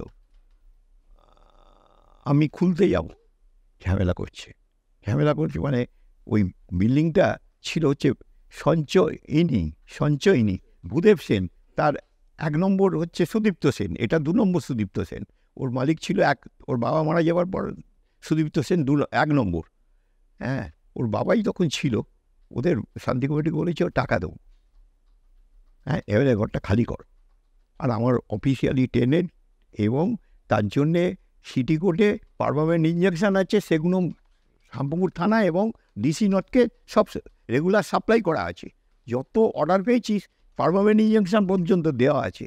যে গৌরী বাড়িতে আপনার এই রকম প্রবল প্রতাপ ছিল, কলকাতা আপনার জন্য কাঁপত, সেই সময় পুলিশ অফিসার যারা ছিলেন তারা সব কিংবদন্তি, দেবী রায়, রুনুগুহ, নেওকি, আরও যারা ছিলেন। এই সময় আপনার যখন এমন প্রতাপ, তখন আপনাকে গৌরী বাড়ি কেন ছাড়তে হলো আর কবে ছাড়তে হলো? এরা আন্ডার কয়েকজন ওই খ্যাঁকশিয়াল নকশাল বলছি আমি ওদের, কেননা খ্যাঁকশিয়াল নকশাল, কারণ ওদের চরিত্র আমি জানি, ওরা কীভাবে রুনুগণির কাছে সারেন্ডার করেছিল, কীভাবে মানে একটা বড় পেপারের ওর দাদা খুব মানে ছিল, হাই অফিসিয়াল ছিল। ওরা একটা ট্রান্সমিটার, রুনু একটা ডিডি একটা মানে অ্যারেস্ট করে, আর এসবি একটা অ্যারেস্ট করে। এইবার এরা আমার পেছনে যারা লেগেছিল তারা ডিডি অ্যারেস্ট করে, রুনুগণিকে অ্যারেস্ট করে। তখন ওর দাদা ওকে ওই কাগজের একে দিয়ে ওকে ম্যানেজ করে নেয়। তারপরে আরেকটা ছিল ওর সঙ্গে, মানে মেনলি 2-3 জন। তারপরে পেছনে ওই যেমন যাদবপুরে বা আমাদের এইসব ওই ইউনিভার্সিটিতে গ্যাংসিয়ালগুলো আছে, এরা মার খেলে বলে ওরে বাবরে বিপ্লব দীর্ঘজীবী বলে দৌড়ো, এরা মারতে পারবে না, ওরা বিপ্লব করে ক্ষমতায় আসবে, এইরকম ব্যাপার। এইরা অর্গানাইজ করেছিল খুব। আমি ওদেরটা বুঝতে পারি না, আমি কয়েকজন মাথাকে বুঝতে পেরেছি। তখন আমার মোটরবাইক অ্যাক্সিডেন্ট হয়ে আমার হাঁটুটা ভেঙে গেছে, অপারেশনে আমি 6 মাস বাড়িতে ছিলাম। সেই সময় খেলাটা করে ফেলেছিল ওরা। বলেছিল, অনেকে প্রশ্ন করতে হেমেন্দা তো কোনো ব্যাপারে থাকে না, বলে আরে ও তো বন্ধ, ও তো ভালো সেই বসে আছে, ও তো ছেলেদের দিয়ে করা এগুলো। সেদিন কি হয়েছিল? আপনি কোথাও খেতে গিয়ে এইরকম প্রত্যেকটা ছেলেকে আমি বিভিন্ন ব্যবসায় ইনভলভ করতাম। তার ভেতর আমি করিনি ওটা, আমাদের একজন ছেলে আমাকে বললো হেমেন্দা একজনের বুমে হাতুড়ে গেছে, অন্য জায়গার ছেলে বা কিছু, আমি চিনিও না ছেলেটাকে। বললো ও ঠিক হলে টিকিট ব্ল্যাক করতে চাইছে, কী করবো? আর করুক না, কী আছে, মানে জোর জুলুম না করে বা অন্য কিছু, পাড়ার ছেলেদের লাইনে ঢুকতে দেবো না, এরকম কিছু না হয় যেন। কিন্তু এরা করলো কি, আমাকে দেখেছে বেরিয়ে গেছি আমি, ওরা দেখেছে একে থাকলে কাজ করা যাবে না। তখন আমার মোটামুটি থানাও ভিড়, লালবাজার তো ঠিক রুনুবনে গিয়ে আছে, এদিকে বটতলা মানিকতলা সব ভিড় আমার, ওসিরা ভিড় আমার। ও সিপিএমের কথা চলে না, ও সিপিএমের বন দেখেছে, সিপিএমের নেতাদের আমাদের ছেলেরা মুখে গরম জল দিয়ে দিয়েছে। হ্যাঁ, ওসি এসে বলছে যাও যাও যাও বলে ওদের আগে ভাগিয়ে দিয়ে আমাকে এসে বলে মনে এবার তুই যা, মানে ও জানে যদি হেভেনকে বলি যে চলে যা, তাহলে হেভেন আমার উপরই বোমবাজি করিয়ে দেবে, এক্ষুনি বোমবাজি করাবে, কোনো কথা শুনবে না। ও আগে সিপিএমকে সরাবে, মানে ক্ষমতা থাকলে যা হয়, ক্ষমতা থাকবে সিপিএমের কথায় না আমার কথায়। ও জানে হেভেন আজকে গন্ডগোল করাতে পারে কালকে করে। সেই দিন ঠিক কী হয়েছে? সেই দিন হলো কি, ওই ছেলেটাকে কেন্দ্র করে এরা অল্প কিছু ছেলে ছিল, এরা অবুঝ, ওটাকে নিয়ে এরা মারধর করে দিয়েছে 2 না 3 জন ছেলেকে। এইটাই হয়েছে ওইখানে গন্ডগোলটা। ওরা টিকিট ব্ল্যাককে নিয়ে সেই এখন টিকিট ব্ল্যাকের নিয়ে কোনো ওই ছেলেটা আবার পরে শুনলাম যে হাত কাটা ছিল, ওরা বলেছিল আমার, তখন আমি বললাম ঠিক আছে, তার কী হয়েছে এই নিয়ে এত, হ্যাঁ, ওরা জানে হেভেনদা থাকলে এটা করাতে পারবো। আর আপনি বৌদিকে নিয়ে খেয়ে বাড়িতে ফিরছিলাম, তখন আমি পুলিশ দেখে দাঁড়িয়ে যাই, অত পুলিশ দেখে আমি বোর্ডের মাথায় দাঁড় করিয়ে দিই। এরা ভাবলো হেভেনদা জেনে শুনে এসছি, মানে তৈরি হয়ে এসছে। এরা কিছু জন আমার সঙ্গে কথা বলতে আসছে, আর বাদ বাকি দৌড়চ্ছে সব পেছন দিকে, না ওই শান্তি কমিটি নামে ওরা দৌড়চ্ছে পেছন, ভাবে তৈরি হয়ে এসছি আমি। তখন ওসিরা বলছে হেভেন তুমি চলে যাও, মানে আমার গাড়িতে করেই চলে যেতে বলছে। তারপরে আমি একটু পেঁচিয়ে গেছি, বা একটু, তখন ওসি নিজে হাতে গাড়িটা সামনে দাঁড় করিয়ে বললো তুমি ওঠো আগে, সবাই মিলে ওঠো, আমি নিজে ড্রাইভিংয়ে বসে গেছে। বসে আমাকে অরবিন্দ সেতুর উপর নিয়ে গিয়ে আমাকে বললো সকাল থেকে দুপুর থেকে এই কাণ্ড হচ্ছে, হ্যাঁ আজকে দেবাদত্ত মার্ডার হয়ে গেছে, তোমাকে মার্ডার করার স্কিম করেছিল। তখন হয়ে গেছে অজিত মাজা, সোমেন মিত্তির, সিপিএম সব এক জায়গায় এসে গেছে। জ্যোতিবাবু বলো আরে সালা ভালোই হলো, হেভেন সাইজ হবে, আর এই তখন সিপিএমের সঙ্গে সব প্যাক্ট হয়ে গিয়ে হ্যাঁ আমার নামে এলিগেশন আরম্ভ হলো, এই শুয়োর পোষে, গাঁজা চাষ করে। আরে সালা গাঁজা আমি খাবো, তবে চাষ করবো, আর আমি অ্যালাউ করবো কেন? সেই গৌরীবাড়ি ছেড়ে দিলেন। সেই সেরে মনে পড়ছে তারপর গৌরীবাড়ির কথা? শুনুন, আমি প্রত্যেকটা সময় ওদের আমার দোষ কি এটা ভাবতাম, যে আমার কি দোষ। দেখলাম শখ হয়ে গেছে। আমি তার আগে 1 মাস আগে, 1 মাস না 15 আগে মারাতাম আমি, কিন্তু এমন কিছু কিছু ঘটনায় আমি মারতে পারিনি।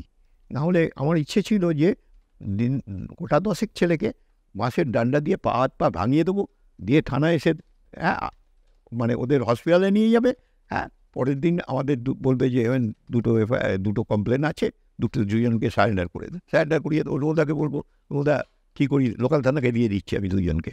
রোদা বলতো ঠিক আছে তুই যেটা ভালো মনে করিস। ঠান্ডা হবে যেত, তারপরে ফুল প্রোগ্রামটা জানতে পারতাম আমি, যে এই পলিটিক্সটা এই হয়েছে, ধরা পড়ে যেত আমার কাছে। কেন ওরা বাঁচার কোনো রাস্তা ছিল না কি, সেই ঘটনাটা আমি কোয়াতে পারিনি। আমার ফিজিক্যালি মানে হ্যান্ডিক্যাপ ছিলাম বলে। তার আগে অ্যাক্সিডেন্ট হয়েছিল, অ্যাক্সিডেন্টে 6 মাস আমি বাড়িতে ছিলাম, হ্যাঁ এই কারণেই পারিনি। আপনি সাধারণত আপনার উল্টো দিকে যারা থাকতেন তাদের খুন করবার নির্দেশ দিতেন না মারে পা ভেঙে দেওয়া, বাংলা কথা, পা ভাঙতেন? বাঁশের ডান্ডা দিয়ে মারো, শুধু একখানা বাঁশ। আমরা শুনেছি মোটর গাড়ির যে অ্যাক্সেল আছে সেটা খুব প্রিয় অস্ত্র ছিল আপনার। ওটা তো এগেন্স পার্টিতে, এই হনুমানজির বাগানে নিয়ে গিয়ে মারা হতো। ওই মোটর আপনার গাড়ির অ্যাক্সেল যে, হ্যাঁ এগুলো আইনের অনেক রকম ফাংরা আছে, হয় কি কেস ঘেটে ঘেটে না। শুনুন এই তারপরে 87 সালে একটা ছেলেকে আমার সঙ্গে থাকতো, একটা মেয়ে গঠিত নোংরামি করার জন্য আমার সঙ্গে থেকে আমি তাড়িয়ে দিয়েছিলাম ওকে। সবাই জানে এমএনদা তাড়িয়ে দিয়েছে ওকে। আবার ওকে হ্যাঁ এবার হয়েছে কি, ও একদিন গৌরীবাড়ির সামনে দিয়ে যাচ্ছিল, ওকে তাড়া করেছে, অটো করে পালাচ্ছিল, ওকে উল্টাঘাট স্টেশন থেকে ধরে নিয়ে এসে অরবিন্দ সেতুর ওপর পিটিয়ে মারলো। আমার তারপরের দিন সকালবেলায় আমি খবর পেলাম এই ঘটনা ঘটে গেছে। মানে এতদিন 84, 85, 86, 87 প্রায় 4 বছর আমি আমার নিজের কেসগুলো আমি সামলে নিয়েছি। আমি মিল গিয়া, আমি ঘটনা বাড়ার পরেই আমি বুঝলাম আমি আর এতে নীলরতনে গেলাম, নীলরতনে গিয়ে খবর নিলাম, বললো পোস্টমর্টম হতে হতে 11টার আগে হবে না। আমি ছেলে পোস্টিং করে দিলাম, টাকা পয়সা দিয়ে দিলাম, বললাম ওর বাড়ির লোককে নিয়ে নিমতলা অবধি কাজ করে তবে আমার কাছে আসবি, তার আগে আসবি না। যা টাকা পয়সা লাগে দিয়ে দিলাম ওদের হাতে। আমি খোরাক আমার পেয়ে গেছি, ওদের ঠান্ডা করার খোরাক আমি পেয়ে গেছি, এতদিন পাইনি। মানে ওরা অনেকগুলো বাড়ি ভেঙেছে, আগুন লাগিয়েছে, অনেক কিছু করেছে, কিন্তু আমি কেসের জায়গায় যেতে পারিনি। আমি এটা তো ভালো জিনিস পেয়ে গেছি। তখন এফআইআর হলো 200 আননোন পার্সন। এইটা পাবলিককেও বলি, আননোন পার্সন এফআইআর করছে পুলিশ। আমার গুরু হচ্ছে পুরো রুনুদা, দেবকদা, তাদের জিজ্ঞেস করলাম, বললো কোনো ব্যাপার না, তুই চুপ করে বসে থাক না, ও সব তৈরি হবে, সব আছে বলে যথারীতি। বললো 3 বছর হয়ে গেছে চার্জশিট দিচ্ছে না। আমি বললাম 3 বছর হয়ে গেল চার্জশিট দিচ্ছে না? বললো ওরা তোকে নজর করছে, তুই বিপদে পড়লে তখন চার্জশিটটা দেবে, ফাইনাল রিপোর্ট দিয়ে দেবে, চার্জশিট দেবে না, ফাইনাল রিপোর্ট দেবে, খালাস করবে ওদের। এবার হাইকোর্ট চাকরি, তখন প্রতিভা ব্যানার্জির ঘরে আমি গেলাম। প্রতিভা ব্যানার্জির ঘরে কেস হচ্ছে, আমি আছি। আমার কেস মানে আমার কেস বকলমে তো আমার কেস না, ওটা তো হচ্ছে আমার পাশের ঘরে অন্য কেসে আপিলে আমি আছি। এবার হঠাৎ তারা গাড্ডায় পড়ে গিয়ে পিপি হঠাৎ বলতে আরম্ভ করেছে, স্যার হেমের মন্ডল কোর্টের ভেতর ডাইরেকশান দিচ্ছি। তখন শঙ্কর দাস ব্যানার্জি আমার কেস করেছিল সেই সময় 84 সালে, আর ও শঙ্কর দাস ব্যানার্জির জুনিয়র ছিল, আমি পরে জানলাম। এবার ও শঙ্কর দাস ব্যানার্জির কাছে হেমেন মন্ডলের নাম অনেক শুনেছে, তখন বউ আমার যেত শঙ্কর দাস ব্যানার্জির বাড়িতে। এবার ও হঠাৎ বলতে আরম্ভ করেছে, হুই হেমেন মন্ডল। আর আমার সঙ্গে যে বন্ধু আমার উকিল ছিল সে বলছে এমন মাথা নিচু করে চলে যা। আমি সালা মাথা নিচু করে আমি যাবো কেন? আমি দুবার বলতে আমি হেমেন মন্ডল। বললো আমি পাশের ঘরে আমার কেস আছে, আমার উকিল এখানে। ওইটুকুনি বলা শেষ হয়নি, ও তখন বুঝতে পেরেছে আমি ভুল করে ফেলেছি। আমি বলতে পারতাম, হুজুর এটা তো ওপেন কোর্ট, আমি কি কোনো কেসে কথা শুনতে পারি না? আপনার ডিস্টার্ব হচ্ছে কি আমি দাঁড়িয়ে কথা শুনছি? তাহলে তো ও জুতো খেত। ও তার আগে ধরে ফেলেছে যে আমি ভুল করেছি, ওকে বলা কোনো রাইটই নেই ওর। ওপেন কোর্টে যে কেউ আসতে পারে। ও তখন পিপিকে লেফট অ্যান্ড রাইট অপমান করলো, বললো এটা কি পলিটিক্যাল ফিল্ড পেয়েছেন? এটা হাইকোর্টে এগুলো ইতিহাস, এগুলো তো খবরের কাগজে বেরোয়নি। একদম লেফট অ্যান্ড রাইট অপমান করলো, করে বললো 3 মাস ভেতর ফাইনাল রিপোর্ট সাবমিট করুন। এদের হাত বাঁধা হয়ে গেল, বলতো হাত বাঁধা হয়ে গেছে, এবার 3 মাসের ভেতর ওকে কালার দিতে হবে, না হলে চার্জশিট দিতে হবে, দুটোর ভেতর। ওরা 3 মাসে খালাস দিয়ে দিল। বললো এই তোর হাত খুলে গেল। বললো এইবার তো সাক্ষী আছে। আমি 9 জন সাক্ষী আছে, যাদের বাড়ি থেকে দেখা যাবে এরকম 2 জন আছে। বললো ঠিক আছে সাক্ষী। বললো সাক্ষী তৈরি এ কর। হ্যাঁ, এবার উকিলকে দিয়ে সাক্ষী তৈরি করা, মানে কি বলবে ঘটনা। এইভাবে হচ্ছে। আর বলার থেকে হচ্ছে আপনি একজনকে, আপনাকে 10 জন ঘিরে ধরেছে, আপনাকে ডান্ডা দিয়ে পেটাচ্ছে 2 জন, আর বাদ বাকি বলছে মার শালাকে। এরা বলছে মার শালাকে, হ্যাঁ, সমানভাবে দোষী, মেরে ফেল শালাকে। এই যে 8 জন বলছে মেরে ফেল শালাকে, এই প্ররোচনা দেয়, এরা হচ্ছে 302 খাবে, তৈরি হয়। এই বলে কেস সাক্ষী তখন রাজি পিটিশন ফাইল হলে সাক্ষীর লিস্ট দিয়ে দিতে হয়, আয়ও বলে কিছু নেই তখন। এবার সাক্ষী একখানা করে ডাকবে, বলে কী দেখেছেন বলুন। ওকে বলবে, ম্যাজিস্ট্রেট স্টেনোকে বলবে, ওটা লিখবে, হয়ে গেল। ম্যাজিস্ট্রেট সই করবে, হ্যাঁ, আর পার্টি সাক্ষী সই করবে। এইবার সাক্ষী কমপ্লিট হয়ে গেলে এবার ম্যাজিস্ট্রেট দেখবে ঠিক আছে কিনা, দেখবে কেস নেওয়ার উপযুক্ত, তখন বলবে যে আমি সমন ইস্যু করে দিলাম, কেস স্টার্ট হয়ে গেল। শেষে কি আপনার মুখে হাসি ফুটলো এই কেসে? শুনুন না, 87 সালের কেস হচ্ছে 88, 89, 90, 91 হচ্ছে হাইকোর্ট, মানে হাইকোর্ট রিজেক্ট করলো, এতে চলে এলো লোয়ার কোর্ট ওটা বললো যে কেস চলবে। তখন ওরা হাইকোর্ট গেল, হাইকোর্ট স্টে দেয়। এই যেমন স্টে হলে দুয়ার তুলে নাচে না, স্টেটা কিছু না, নাচার কিছু নেই। এবার আমার উকিল বললো চুপ করে এমন বসে থাক, ও সালা ফেসে আছে তো ওরা মার্ডার কেসে, তুই তো পেটে নেই। তুই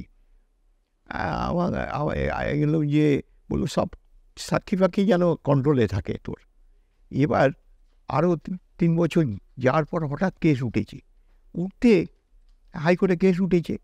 জজ খুব ভালো, ওর মা এসে হাজির আমার কাছে। হ্যাঁ, তখন খান্নার দোকানে আমি বসি, আমি দেখে ভাবছি আরে বাবারে, আবার এখন টাকা দেওয়া অভ্যেস কেটে গেছে, আবার টাকা দিতে হবে। হ্যাঁ, হারামের রোজগার হলে দিতাম, এখন আবার টাকা দিতে আমি টাকার কথা চিন্তা করছি। মানে আগে হলে দিতে পারতেন, এখন দোকান করে খেটে খাচ্ছি, তো আমি ওইটাই ভাবছি। বললো কাগজটা দিল, আমি দেখলাম যে এত তারিখে ডেট আছে এই ঘরে। আমি বললাম ঠিক আছে, ডেট আছে, টাইম আছে। আমার উকিলের কাছে গেলাম, বললো এমন এখন কেস কোর্টে গেলে তোকে 30, 40, 50-এর ধারে চলে যাবে, খরচা হবে। এই বয়ে 50,000 টাকা। বললো কী উপায়? বললো জজ খুব ভালো, 1 নম্বর জজ, উকিল দিবি না, আর ওর মাকে পাঠাবি। আর ঘটনা আগের হয়েছে জানিস তো, বলবে যে এমএনসিকে দিচ্ছে, এইসব বলবে, সেগুলো তৈরি করে নিবি ওকে, ওর মাকে। এবার উঠে গেছে, গিয়ে 1 নম্বর কেস একটা চলছে, 3 দিন ধরে চলছে, ফার্স্ট হাফে চলে, 3 দিন ধরে চলছে। আর ও দাঁড়িয়ে, ও জজ উঠে যাওয়ার সময় একদিন বলছে আপনি কী ব্যাপার? বলছে এই ব্যাপার, আমাকে এই কেস অশোক কুণ্ডু কেসের মা আমি, আমার ছেলেকে আমার টেপটা চালাবে, ও আমার ছেলেকে আমার চোখের সামনে পিটিয়ে মেরেছে, হ্যাঁ, এই টেপটা চালাবে শুধু। ও বলবে উকিল দেবো, সরকারি উকিল, বলবে আমার স্বামী প্যারালিসিস, আমি তো যেতে পারবো না। হ্যাঁ, যদি বলে কে নিয়ে এসছে, বলে আমার ছেলেরা আমাকে দেখে না, এমএনের হাতে পায়ে ধরছে, এমএন সঙ্গে করে আমাদের নিয়ে এসছে, বলে যে আমি এসব ব্যাপারে থাকবো, আমি থাকি না এসব ব্যাপারে। আর হ্যাঁ, এইটা টেপটা শুনিয়ে ওকে বলে আমি যদি বলে, ওরা বলে যে এই এমএন নিয়ে এসে ঢুকিয়েছে একে, ওইটা বললে তখন ওইটা বলবে। আর শুধু একটা কেস কন্টিনিউ হচ্ছে, আর রোজ ওঠার সময় বলে 2 নম্বর লিস্টে এটা থাকবে, আর হাজার করে 2 নম্বর লিস্টে। শালা এই লিস্টে নাম তুলতে গেলে শালা 2,000-5,000 টাকা লাগে জানিস। আমাকে আমার বন্ধু বলছে শালা তখন বললো ফ্রিতে হবে কাজ, দেখ না কীরকম। তারপরে 3 দিন হেয়ারিং হয়ে গেছে। শেখর ঘোষ, জয়মাল্য বাগচি ওদের কেস করছে, এই জজ কেস করছে ওদের, আমাদের উকিল নেই। এবার ওদের টার্ম এসছে, এবার ওরা বলতে আরম্ভ করেছে, 2 দিন বলেছে ওরা দুজন মিলে, এদের থেকে টাকা তো খাচ্ছেই, শান্তি কমিটি আমদানি করেছে খুব, কেসকে টাকা দিচ্ছে, দিয়ে বললো আমরা বললো ইউ ঠিক আছে আপনি বসুন, বলে উঠে গেল জজ, রায় রিজার্ভ হয়ে গেল। আমি রোজ উকিলকে বলি কী হলো, অর্ডার দিচ্ছে না তো কিছু? বললো দেবে রে দেবে, চুপ করে বসে থাক না তুই। 15 দিনের মাথায় বলে ওই লিস্টে সকালবেলায় ওই লিস্ট আছে হাইকোর্টে, বলে এসে গেছে, তুই তাড়াতাড়ি ওকে নিয়ে পাঠা। আমার একটা অন্য কাজ ছিল রোজগারের, আমি সারা একজন ছেলেকে বললাম তাড়াতাড়ি টাস্কি করে নে, ওর মাকে নিয়ে হাইকোর্টে যা তাড়াতাড়ি, ওকে দরকারই ওকে। গেছে, বললো রিজেক্ট, শিয়ালদা কোর্টে ট্রায়ালে চলে যাও।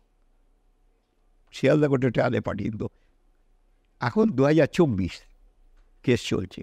আমি নাকি শুনেছি আপনারা পুলিশরা আপনাদের ভয় পেত আইন ব্যবস্থায়। হ্যাঁ, কি করে পুলিশ ফায়ার করেছে আমাকে ওই তাপস মার্ডার কেসে। পুলিশ আমার পা ধরে বলছে দেখুন যা লাগবে বল, তার তখন যদি টাকা চাইতাম, টাকা কিংবা নেতা হতে গেলে বলবো 2টো পুলিশের গাড়ি জ্বালাবে আমাদের ছেলেরা, হ্যাঁ আমাকে নিয়ে যাবেন, হ্যাঁ আবার গলায় মালা পরে জেল থেকে বেরোবো। এটা কিসের ব্যাপার হয়েছিল? পুলিশ মেরে ফেলেছিল আমাদের একজন ছেলেকে ইচ্ছাকৃত, মানে যদি কোনো গণ্ডগোলের দুপক্ষ গণ্ডগোলে গুলি চালায়, পুলিশ আলাদা জিনিস, ইচ্ছাকৃত সিপিএমের কথা গুলি চালিয়েছিল। সেই কেসে পরবর্তীকালে আমরা আপিলে গেছি, কিন্তু সিপিএম ক্ষমতায় আছে, জজ ফিট করে দিয়েছে। আপনি বলছিলেন না পুলিশকে টাইট দেওয়ার, হ্যাঁ পার্সোনাল কেস, ব্যাপারটা একটু খুলে বলুন। পার্সোনাল কেস হচ্ছে কি, পুলিশ বদমাইশ পুলিশ অফিসারকে, হ্যাঁ থানায় কখন বেরোচ্ছে ঢুকছে এই জিডিতে ওরা এন্ট্রি করতে বাধ্য, ওরা কোন গাড়িতে করে কত নম্বর গাড়িতে করে ঢুকলো, তারপরে 2 দিন পরে কোর্টে যান, কে বলুন এই সময় বাড়িতে ঢুকে ওই গায়ে হাত দিয়েছে, হ্যাঁ ঘড়ি নিয়ে গেছে, টাকা নিয়ে গেছে। এইবার বাড়ির বাইরে একজন বলবে হ্যাঁ দেখলাম এত নম্বর গাড়িটা ছিল, কিন্তু কি করেছে আমি জানি না, দেখিনি, বাড়ির ভেতর হয়েছে কী হয়েছে। এই কেস কোর্টে করুন, কেউ উইথড্র করতে পারবে না দেখা ছাড়া, এক মার্ডার করতে হবে তাকে। দাদা একটা বিষয় জানতে চাইবো যে আপনি যখন কাজ করতেন আর এখন যখন যারা কাজ করছে, মানে আমার প্রশ্নটা হচ্ছে আপনার যুগের গুন্ডা হোক বা মস্তান হোক আর এখনকার যুগের রংবাজ যাদেরকে বলা হয়, পার্থক্যটা কি দেখছেন? শুনুন, মেলা নড়ে খুঁটির জোরে, আমি খুঁটির জোরে সিপিএমের রাজত্বে 6.5 বছর ছিলাম পাড়ায়, গৌরীবাড়িতে আমি 6.5 বছর ছিলাম, হ্যাঁ তাতে সিপিএম বন্ধ রাখতো, আমি বন্ধ খুলে রাখতাম। হ্যাঁ প্রথম হচ্ছে বন্ধ কুকুর বেড়ালরা পাঠিয়ে ডাকলে বন্ধ হয়ে যায়, কিন্তু বন্ধ খুলে রাখতে গেলে যে শক্তি লাগে, হ্যাঁ সেই শক্তি কলকাতায় কেন বলবো, বেঙ্গলে কংগ্রেসের তো ছেড়েই দিন, কংগ্রেস হচ্ছে সিপিএমকে রক্ষিতা হচ্ছে কংগ্রেস, হ্যাঁ এরা তো এসব না হলে প্রত্যেকটা কেসই হ্যাঁ এইভাবে পুলিশের এগেস্টে করা যায় অনেক কিছু, কিন্তু এরা কি করে জানি না, এরা না কেস করেছে কোনো, আমি তো কেস করে এখনও সিপিএমের এই শান্তি কমিটির এগেস্টে 87 সালের কেস 2024-এ চলছে, কি করে কেসটা উইথড্র করতে পারিনি কেন, সিপিএম জ্যোতিবাবু উইথড্র করতে পারিনি কেন? উইথড্র করা যায় না, আপনি ভাববেন না যে খুনের কেস 6 মাস সাজা হলে একটা যদি সরকারি কর্মী যদি 6 মাস সাজা দেয়, তাতেই ওর সার্ভিসের যা দরকার হয়ে যাবে, তাতে 5 কোটি টাকা দিতে হবে না 10 কোটি টাকা দিয়ে কিনতে হবে জানি না আমি, কিন্তু কেস থেকে বাঁচতে পারবে না, এইটুকুনি জেনে রাখুন। তাহলে হেমেনদা আপনি বলছেন তাকেই আপনি মস্তান বলবেন যে শাসকের খুঁটিতে নয়, শাসকের বিরুদ্ধেও মস্তানি করতে পারে, তার হিম্মত আছে। এটা আমার যদি জানি না এখন, মানে আপনি যেটা বলছেন সোজা কথা, সিপিএম আমলে আপনি সিপিএম এর বিরুদ্ধে লড়ে মস্তান হয়েছেন, এখন যদি কেউ টিএমসি বা তৃণমূলের বিরুদ্ধে লড়াই করে মস্তান হয় তাকেই মস্তান বলবেন। পুলিশ শুধু মমতা ব্যানার্জি যদি দেখে 77-এ ওরা ক্ষমতায় এসছে আর আমি যবে ক্ষমতা থেকে আমি পাড়া থেকে চলে গেছি, ততদিনে কলকাতা এই গৌরীবাড়ি অঞ্চলে কত রাউন্ড পুলিশ গুলি চালিয়েছে, তাহলেই বুঝে যাবে গুলির কত রাউন্ড চালিয়েছে আমাদের ওপর। তারপরে তো আরও অন্য সমস্ত বিভিন্নভাবে বিভিন্ন কায়দায় অন্য পদ্ধতি দিয়ে ব্যবহার করা, এগুলো তো আছেই। তার মানে সংজ্ঞাটা হচ্ছে সিপিএম আমলে সিপিএম এর বিরুদ্ধে দাঁড়িয়ে মস্তানি করা, তৃণমূলের আমলে তৃণমূলের বিরুদ্ধে দাঁড়িয়ে মস্তানি করলে আপনি বলবেন হিম্মতওয়ালা। হিম্মতওয়ালা এত রংবাজি এত ম্যাস্তানি করে কি লাভ হলো? একটা এমএলএ বা একটা এমপি তো টিকিট পেলেন না, আফসোসাও। একখানা জিনিস কি, আমি এই যে কংগ্রেস করতাম, এখন দুর্ভাগ্য আমার এই কংগ্রেস করি যে সিপিএম যার রক্ষিতা, হ্যাঁ আমি সিপিএমের বিরুদ্ধে লড়াই করেছি, তো করা উচিতই হয়নি আমার সিপিএমের বিরুদ্ধে লড়াই করা না। কেন আমি করবো? আমি কি সিপিএমের বন্ধ খুলে রেখে, হ্যাঁ আমি কি আমার পয়সা রোজগার হয়েছে না কি হয়েছে? হয়তো অনেকে বলবে টাকা তুলতো, এই তো বলতেই পারে, আমাকে বলেছিল। আপনারা অনেকেই জানে না, সেই সময় তো এই মিডিয়া পাইনি আমি খান্না অঞ্চলে হরিশার বাজারের ঠিক উল্টো দিকে 100 বছরের একটা প্রসকোয়ার্টার ছিল। আমরা ছোটোবেলা থেকে দেখতাম, আর ইচ্ছে হতো যে যদি কোনো দিন মানে আমার যখন আস্তে আস্তে ক্ষমতা এলো, ভাবলাম এটাকে তুলবই, বলে তুলে দিয়েছিলাম আমি প্রসকোয়ার্টারটা। কিন্তু রমঝুমের যে প্রশ্ন, এত কিছু করে সিপিএম এর বিরুদ্ধে লড়ে আজ কি পেলেন আপনি? কেন কংগ্রেসিরা বলছে যে এমএন তোলাবাজ, সিপিএমের সঙ্গে গলা মিলিয়ে অজিত পাজা, সোমেন মিত্র সব বলেছে, এবং এখন তার বংশধররাও আছে, তারাও কি ছোট ছোট বংশধর, তারাও তখন ওই গৌরাঙ্গর মতো হাত তুলেছিল, কেউ অজিত পাজার সঙ্গে সঙ্গে সোমেন মিত্রের। তার মানে কি কোথাও সুনীল গঙ্গোপাধ্যায়ের সেই কবিতা কেউ কথা রাখেনি? না, এদের কাছে আশা করাটাই ভুল, এদের কংগ্রেসি নেতাদের কাছে আশা করাটা ভুল। যে জীবন দিয়ে কি শিখলেন তাহলে? শুনুন, এগুলো ভুল করেছি, কংগ্রেস করেই ভুল করেছি। তারপর বলে লড়াইটা করাই উচিত হয়নি, আমার আন্ডারস্ট্যান্ডিং করা উচিত ছিল। হয় কি হয়তো লড়াইয়ের ভেতরে আন্ডারস্ট্যান্ডিং করলে সম্মান পেতাম, আর যদি লড়াই না করে আন্ডারস্ট্যান্ডিং করতাম তাহলে কুকুর। তার মানে কোথাও কি মনে হচ্ছে রাজনীতির শিকার আপনি? রাজনৈতিক শিকার তো নিশ্চয়ই, কেউ বলুক আমার এগেস্টে যে আমি গৌরীবাড়িতে টাকা তুলেছি, বা আরে সিপিএম তো ছিল আমার বিরুদ্ধে, কি সরকার ওদের, সিপিএম কি দেখবে আমার এগেস্টে আমি টাকা তুলবো বা আমি অত্যাচার করবো? হ্যাঁ, এটা কি সিপিএম দেখবে আমাকে? অনেকে বলে লাল চুল এবং কানের দুল এটা এখনকার মাস্তানদের একটা বিবরণ, তাহলে তখনকার দিনে মানে মাস্তানদের বিবরণটা ঠিক কিরকম ছিল? আমি যে মানে থিওরি বলুক আর যাই বলুন, যে এতে বিশ্বাসী, হ্যাঁ সেই রকম তো দেখতে আগেকার গুন্ডারাও তো মদ খেয়ে মেয়ে মানুষ করে লাইভ লিড করতো, হ্যাঁ জুয়া খেলতো। হ্যাঁ, আমাকে অনেকে বলে হেমেন্দা তুই জুয়া খেলো না? হ্যাঁ খেলি। কে বললো খেলি না? তুই জুয়ার বোর্ডে আমাকে নিয়ে যাস না, জিতলে, হ্যাঁ জিতে গেলাম, আর হেরে গেলে সব টাকাই আমি নিয়ে চলে আসবো, সেই জুয়াতে আমি যাবো, নিয়ে যাবি আমাকে কোথাও? এইরকম আমার থিওরিও আলাদা।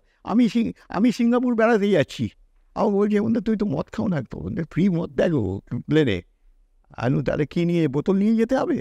বললো হ্যাঁ তাহলে ভালো হবে। তো মানে আপনি বোতলে ঢেলে এনে ওদের দেবে না? হ্যাঁ, ওদের ঘুরে এসে দেবো। বাহ, ভালো। বাইরেও দিত, আমি আবার পেছন থেকে গিয়ে ওই এয়ারোস্টেটরা ওরা আবার বিক্রি করতো, ওরা দিল্লিতে বিক্রি করতো, আমি দেখেছি দিল্লিতে বিক্রি করে চামচ, কাঁটা চামচ, তোয়ালে, হ্যাঁ শাল সব বিক্রি, আমি কিনে নিচ্ছি ওইখান থেকে, দিল্লি থেকে ওই এয়ারোস্টেটরা সব বিক্রি করতো, আর আমি ওইখান থেকে বাথরুম যাওয়ার নাম করে 4টে স্যাম্পেল বোতল নিয়ে চলে আসতাম। এরকম অনেক করে। নিজে খেতেন না, অন্যদের খাওয়া? হ্যাঁ, একখানা জিনিস কি শুনুন, এখন আমি আমাদের বংশ হচ্ছে আমরা সরি, আমাদের সব রিলেটিভরা সব মদের দোকান। একবার হয়েছে কি, আমার পিসিমার বাড়িতে আমি আছি, আফসকন্ড আছি আমি, পিসিমার বাড়িতে ভাল লাগে না, হোমিওপ্যাথি ওষুধের ব্যবসা। এবার বাড়িতে তো হোমিওপ্যাথি ওষুধ তৈরি করতে আমি আমিও করতাম। তা একদিন আমি যে করে থাকলাম, ওখানে আগেকার দিনে সব স্কচের স্যাম্পেল দিত, মানে এই দেশি মাল না, সব স্কচের মাল স্যাম্পেল দিত সবাই, মানে আমার অন্য পিসিমার মদের দোকান আছে, তারা সব স্যাম্পেল আমার এই পিসিমাকে দিয়েছে, সব সাজানো আছে। একদিন আলমারিটা খুলে দেখি সারা কি খুলে, চায়ে গরম চায় যেইটুকুনি নিতে হয় ওইটুকুনি নিয়েছি, নিয়ে দেখছি মনে হচ্ছে স্যার এখান থেকে নেমে ঝুলে যাচ্ছে।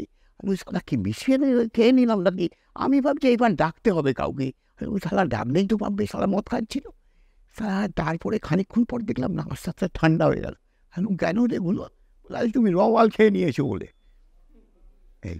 বর্তমান সময় তো সোশ্যাল মিডিয়া, প্রচুর পরিমাণ টিভি চ্যানেল, সমস্ত কিছু ছিল, আপনাদের সময় প্রচার কি আপনাদের? একদিন আমার হাইকোর্টে, তখন আমার ওয়াইফের না সেকেন্ড ইস্যু, 5 মাসের প্রেগনেন্সি, মানে আমি 26শে জানুয়ারি অ্যারেস্ট হই, আমার ছোটো ছেলে হয় 18ই মে।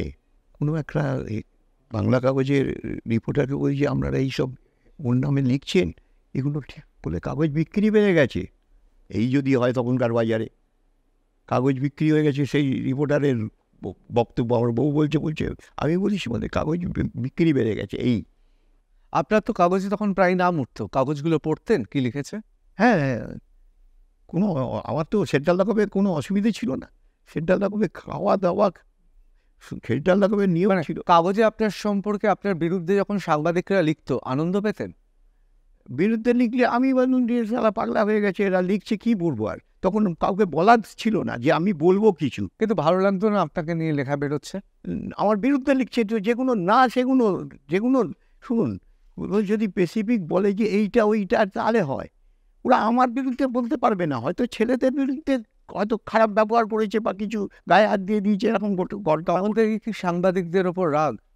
আমার রাগ না, আমার সাংবাদিকরা কিছু ভালো ফটো নিয়ে নিয়েছিল। অজিত পাজার কিছু ভালো ফটো ছিল, আমাকে বলেছিল প্রিন্ট করে দিয়ে দেবো বলে নিয়ে অজিত পাজার পাঠিয়ে দিয়েছিল আমার কাছে। হ্যাঁ, আমি সেই আজ অব্দি পাননি?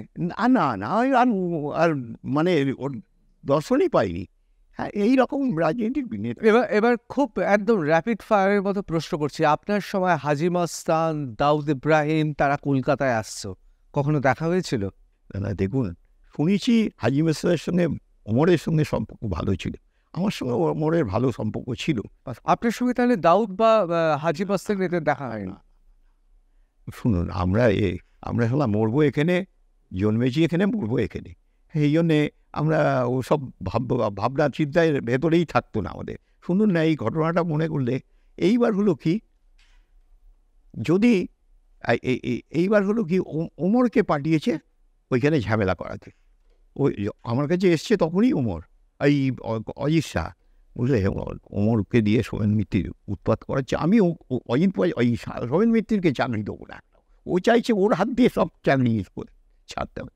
Gauri Devi Institute of Medical Sciences and Hospital, GT Road, Rajpath, Durgapur.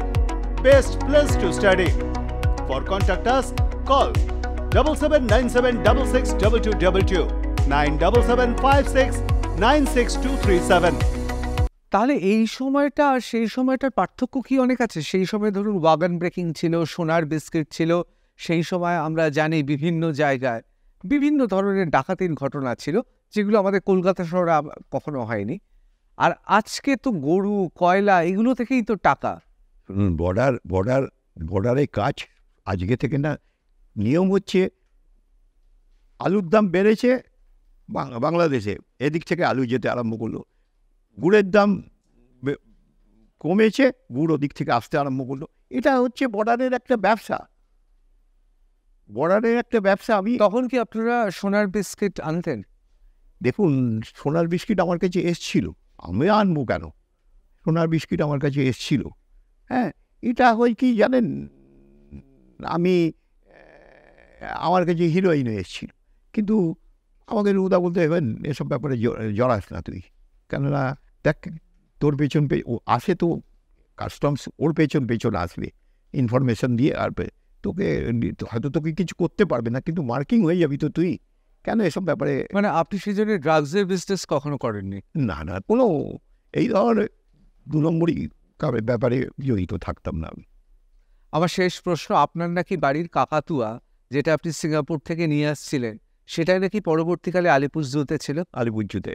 কি করে আপনার বাড়ির কাকাতুয়া উড়ে কি করে আলিপুরদুয়ারতে? না, আলিপুরদুয়ারতে না, আমাকে কাস্টমস জানতো না তখন। যেদিন আমাকে অ্যারেস্ট করে তার আগে হ্যাঁ, সিঙ্গাপুর থেকে যারা নিয়ে এসেছিল তার সঙ্গেও আমি ছিলাম। আমি তখন কাকাতুয়া নিয়ে আসিনি, কিন্তু দেখেছিলাম কাকাতুয়া নিয়ে আসবো, কাস্টমসের আইটেমই না। আমি 2টো কুকুর নিয়ে এসেছিলাম, পিকিনিস বলে 2টো কুকুর নিয়ে এসেছিলাম, চোখগুলো খুব বড় বড় পিকিনিস, আর 5খানা কাকাতুয়া এনেছিলাম, সালফার ক্রেস্টেড আর মলাক্যান। আমার হলো কি, কাস্টমস ধরিনি, তখন ওয়াইল্ড লাইফে ইনফরমেশান হয়েছিল, সেন্ট্রাল ওয়াইল্ড লাইফের এতে কী নাম, নিজাম প্যালেসে অফিস ওদের, ওখান থেকে ইনফরমেশান পেয়ে এসেছিলো, এসে আমাকে আটকালো ওইখানে। আর তখন কাস্টমস বলছে এটা আমাদের ব্যান্ড আইটেম না, আমাদের কোনো রেকর্ডে নেই, আমরা ছেড়ে দেবো, গেটের বাইরে গিয়ে ধরবে যান, যা খুশি করবে যান, কিছু মারা গেলে আমরা দায়িত্বে এসে যাবে। তখন ওর ড্রাইভার, ওয়াইল্ড লাইফের ড্রাইভার, সে আমাকে চিনেছে, সে বলে হেমেন্দা তুমি এখানে? আমি আমার পাখি তো ধরেছে, বলে আর তোমার পাখি? সে অফিসারকে বলছে, অফিসার আরও ভয় পেয়ে গেছে, বলছে দাদা ছাড়বেন না আপনি, গেটের বাইরে করলে তো ও বেরিয়ে যাবেই জোর করে। হ্যাঁ, গেটের বাইরে বেরিয়ে গেলে কিছু নাও তো পাতা কাটা দুগুলোকে ছেড়েই দেবো, কেস তো খাবো না। এবার যথারীতি আবার পাখি শেষ করলো, 5টা কাকাতুয়া। আমি 10,000 টাকায় কিনেছিলাম, 2,000 টাকা করে দাম তখন ওখানে সিঙ্গাপুরে। এবার এখানে ম্যাক্সিমাম দাম তখন হয়তো 5,000 টাকা করে হতো, 5-25 বা 40 যাই হোক হতো, 2,000 টাকার উপরে ভ্যালুয়েশন না। তখন আমার বন্ধু, আমার উপকারী বন্ধু ছিল, হ্যাঁ, ওই এক্সাইজ ডিপার্টমেন্টের চার্জে অজিত পাইয়া, সে ওটার ভ্যালুয়েশন করে দিল 1 লাখ টাকার উপরে। হ্যাঁ, বললো যে যদি কাস্টমস বললো যদি 1 লাখ টাকার নিচে হয়, হ্যাঁ, অ্যাসিস্ট্যান্ট কালেক্টর ওটা বিচার করবে, আর 1 লাখ টাকার উপরে হয়ে গেলে হয়ে যাবে এতে ক্যালকাটা কাস্টমস, মানে কাস্টমস হাউসে বিচার হবে। ভ্যালুয়েশন আমি তখন এতে মার্বেল প্যালেসে ওনার পূর্ণবাবু বলে একজন ছিলেন, আমার এক বন্ধুর দাদা বন্ধু ছিল, তা ওনাকে নিয়ে চিড়িয়াখানায় গেছিলাম। উনি আমাকে বললো চলো আমি গিয়ে দেখি কোনো। তখন দেখলাম যে গেট ফেট খুলে দিল, বিরাট ব্যাপার। আমিও ভেতরে ঢুকলাম। তখন কি দাস একখানা